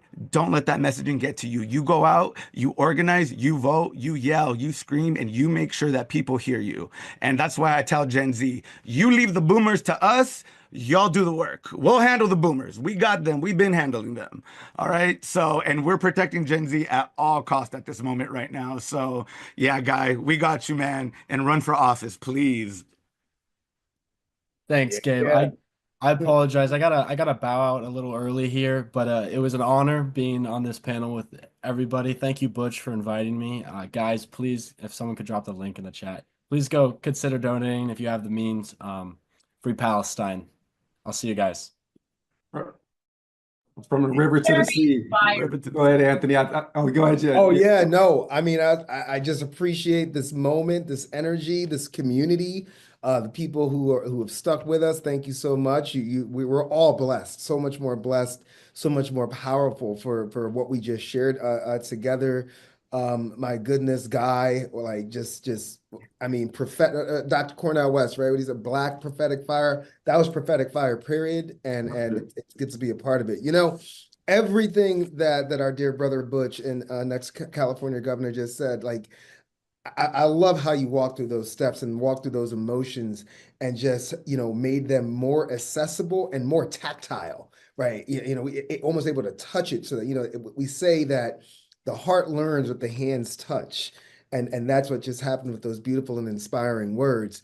You know, I would just close in saying that, look, our cities in general have to be a line of defense to absorb many of the calamities associated with trickle-down white supremacy that we're seeing from the federal to the state. And the local level can really act as a buffer. We've had sanctuary cities. The last time Trump won, I was living in Seattle. My son was just born, and we moved to Seattle because we needed that cheap and free childcare that his grandparents provided. And I remember really getting activated then, where our dear sister Shama, when Trump was pulling, and the Democrats were pulling these shenanigans, Shama opened up city council to the people who wanted to take it over. That was a sitting city councilwoman. So that's just, and the ultimate city councilwoman for all time. So local efforts can really also allow us to do what we refer to in the Hamas Principles for Democratic Organizing, a commitment to bottom-up organizing, right? Bottom-up organizing, and I'm able to work with, you know, other city council members. Hopefully, we'll get more Greens into that, governors and whatnot, such that we also will have state legislatures ready to work with that. Governor, bottom-up organizing is extremely important.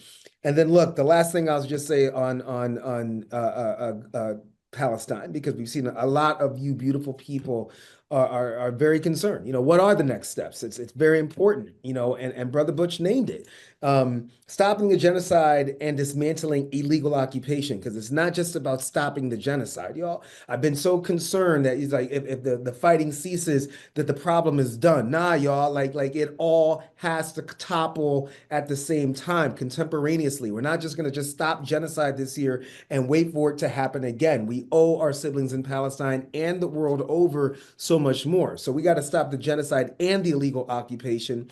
And that's going to require the ultimate inside-outside game. That's going to require those who are running for office, but also on y'all. We are going to need to identify and disrupt as many economic sectors as possible to stop this genocide, illegal occupation, and ethnic cleansing, because empire must be brought to its knees so that Palestine can stand on its feet. That's the only way. We have to bring empire to its knees. And then, as Brother Butch was saying, what organizing, revolutionary organizing, it's for transforming systems, not just responding to moments. Absolutely. And that's why we do have to build strong people. heard so much about our dear brother Kwame Ture, one of the greatest of all time. And next to a great man, as I'm sure Brother Butch knows, Sister Jen, Brother Gabe knows, Muhammad Khadijah was by his side, and Kwame Ture had, in my opinion, the greatest organizer ever, the great Ella Baker. And she said, we don't need strong leaders. Strong people don't need strong leaders. Green Party is trying to build strong people and strong movements. And that's why it's also an honor to be here, because we know that we can no longer appeal to consciousness. There's nothing that Kwame Ture said in the myths of coalition. There are 3 myths of coalition. What's good for America is automatically good for Black, brown, indigenous, and marginalized people. Myth number 2 was that people connected with political power and economic power can automatically organize in authentic ways with people without political and economic power. And the last thing, last myth is this idea that we can appeal to conscience. When it comes to the ethno-state, Zionist, white supremacist, settler colonial state, there is no conscience to appeal to. The conscience was gone the moment that they started going in and commencing the Nakba and many other terrorist acts. So this is an amazing time to come together, not just through elections, but we must get this man elected in California. We must get this man as one of the final 2, because the entire world will reverberate. The entire world will reverberate when we elevate this dear and blessed brother. So thank you so much again for your amazing time, your hearts, your ears, Brother Jason, Brother Butch, Sister Jen. Yay, I've been such a fanboy. It's so good to meet you virtually. And Gabe, I'm looking forward to staying in touch and organizing. So thank you so much. And I'll just say, Anthony, I want to make sure we get that get an IG set up Yes, sir. for Monday, just so we can get a last little bit of extra visibility and push on the campaign. Really impressed with the work you do, man. So sorry to interrupt, Jen. No, don't interrupt me. I mean, I'm very inspired. It's unfortunate Guy's not here, because I felt like listening to him, it was like, I felt like such a proud mama, and it's not even my kid. My kids aren't even that interested. That's the saddest part. Like, I have to live vicariously through people like that. My older is still going through his Ayn Rand phase, and it's very unpleasant. So I feel like people need to understand that none of us are free until all of us are free, and that we're all Palestinian. We are all Palestinian, and in so many ways. And I don't just mean like theoretically, like we stand in solidarity with Palestine. I mean, literally, that's the cradle of civilization. We're all from there. And so when I hear Jewish people, people like, I'm not even going to say her name, telling everyone that they're generationally connected to Palestine, I'm thinking, well, yes, we all are. That's the whole point, that is the cradle of civilization. We are all from there. And when we see our country supporting the destruction of the origin of our species, because that's essentially what's happening, and now bombing Yemen, which is, I believe Sana'a is like one of the oldest continuously inhabited cities, if not the oldest continuously inhabited city. Like, this is how you know that the white people have no give a shit whatsoever about the land, about the nature, about the people. Because if you care about those things, you don't destroy them. So this, to me, it's almost like you know who the stewards are by how they treat their land. And the white people have no concept about this whatsoever. None, not anywhere, not anyhow. And that is the problem. And that is why it is up to like groups like Ansar Allah to be fighting for the Palestinian people, because they are close to that and they understand that feeling about being connected to the earth. And I think we need to get back to that. That is the most important thing to me. Getting everybody to understand it's not just Palestine, right? I mean, like, that is the issue right now. This has to do with how we see each other, how we're connected to the earth. And until we understand that we are all connected like a giant symbiotic organism, we are going to continue to circle the drain. So when I see that they're having all these mass protests planned, I'm thinking, oh, great. And then I go and look and it's all about Trump. And I find that so frustrating, because it's like, you guys are kind of close to understanding that we have a situation going here, but you don't get why. And that, I feel like, is what's holding us up. And this is why the white liberals are the problem. This is why. They cannot see the forest through the trees. And I keep saying this on our show, and I will reiterate it.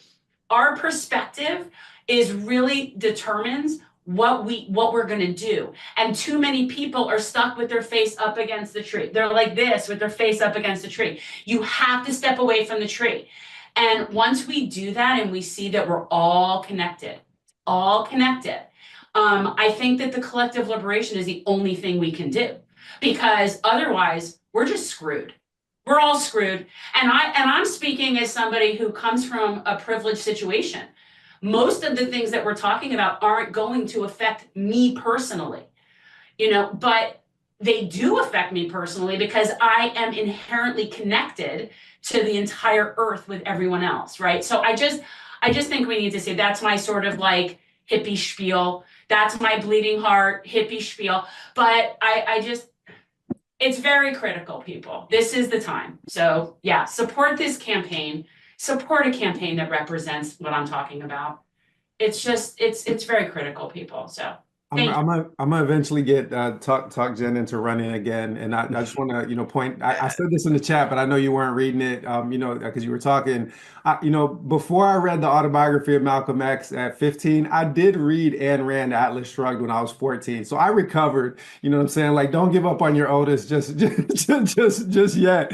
Like people, you gotta let people shop around, and get stuff figured out. And I'm glad you took us back to like the sanctity of the Holy Land for the Abrahamic tradition, because what I've been saying in Muslim communities, for the longest is, how long do you think God is going to let people massacre, decimate a population in what is for Muslims the third holiest site on the planet, for the Abrahamic tradition, the cradle of the faith, before God just calls it a wrap?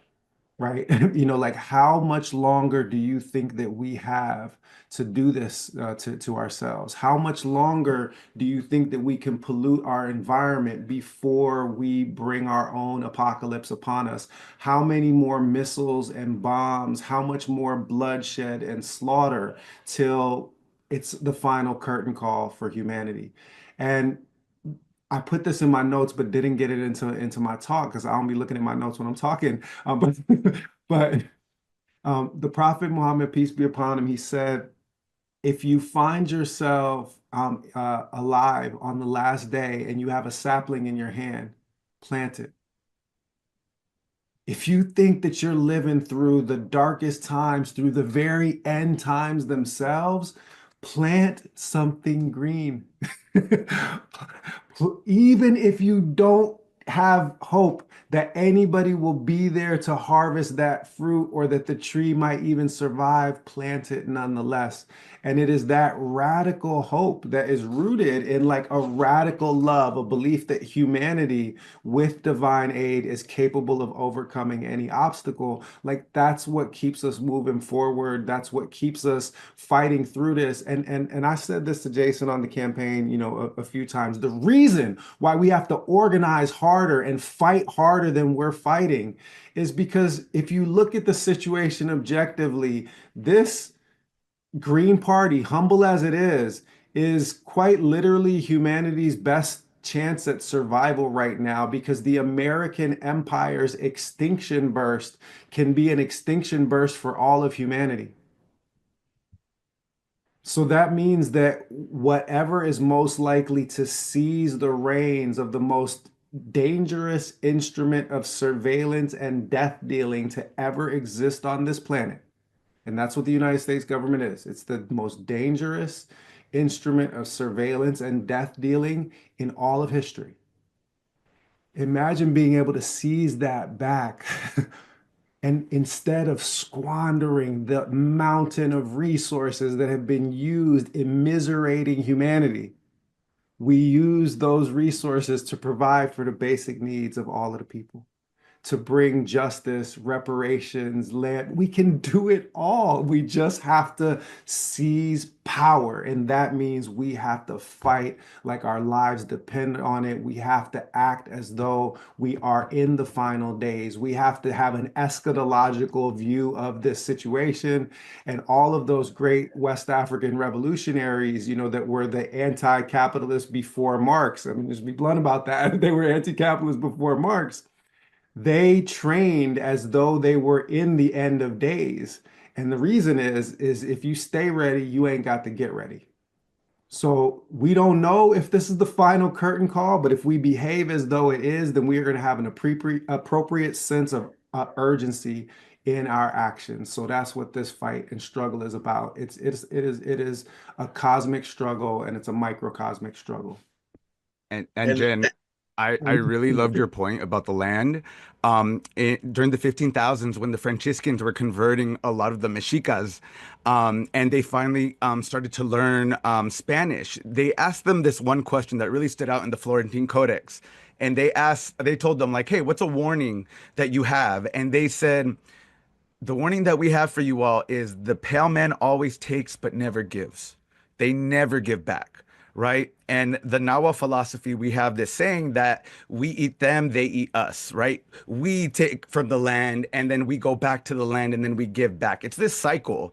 And if you look at Western philosophy, it's very rooted in individualism, right? Like, whereas when you look at indigenous philosophies, it's about collective. It's about the community. How could I help, right? And never thinking about what's next, but what is now. And that's something that I'm trying to get people to go back on, right? And to look at our native ancestry and the sayings that they have, which were so beautiful, right? That's why I tell people, right? Earth is slippery, right? Meaning that things could happen. So I love that, you know, it just feels like as a collective, we're starting to go back to those indigenous practices and starting to go back to those clear warnings that were being told decades, right? Centuries ago. And now we're having to come back to it. So you are right on par with that. And so are our ancestors, right? Because if we don't give back, that is when we have failed our earth, right? Because we can never extract without giving back because there's no reciprocity in that. And once we stop reciprocity, that's when things become hard and dangerous for us. Butch has got 1 minute left, and we're going to let him get out of here. Hungry, yeah. I wanted to close out with this one thing, and this is to the people watching here in the live stream. If you're watching on YouTube, I had a conversation with Butch. You know, we were only together from August through November for the end of the Stein campaign, but I said, you know, why do I feel so connected to this moment? And he said to me, because you've been preparing for it for your whole life. And I feel like that's where we are right now. And if you are feeling that connectedness right now to this campaign and to the movement, it's because you've been preparing for it for your whole life, and we are here now. So on that note, thank you, Butch. Ramadan Mubarak. Go get some food, volunteer, donate. We'll do this again in a couple of weeks. Solidarity, everybody. Free Palestine. Free Palestine and free America while we at it. While we at it, right? Enjoy your dates, Butch. Enjoy your dates. Yeah, go eat, Butch. I got my look. It looks like they skipped right to the coffee and fried chicken, so I'm in a good place right now. There you go. Look, the hunger and thirst is not the issue. Is I have a major caffeine addiction, so that's my main problem. That's what be itching, right? So, all right, y'all take care. Y'all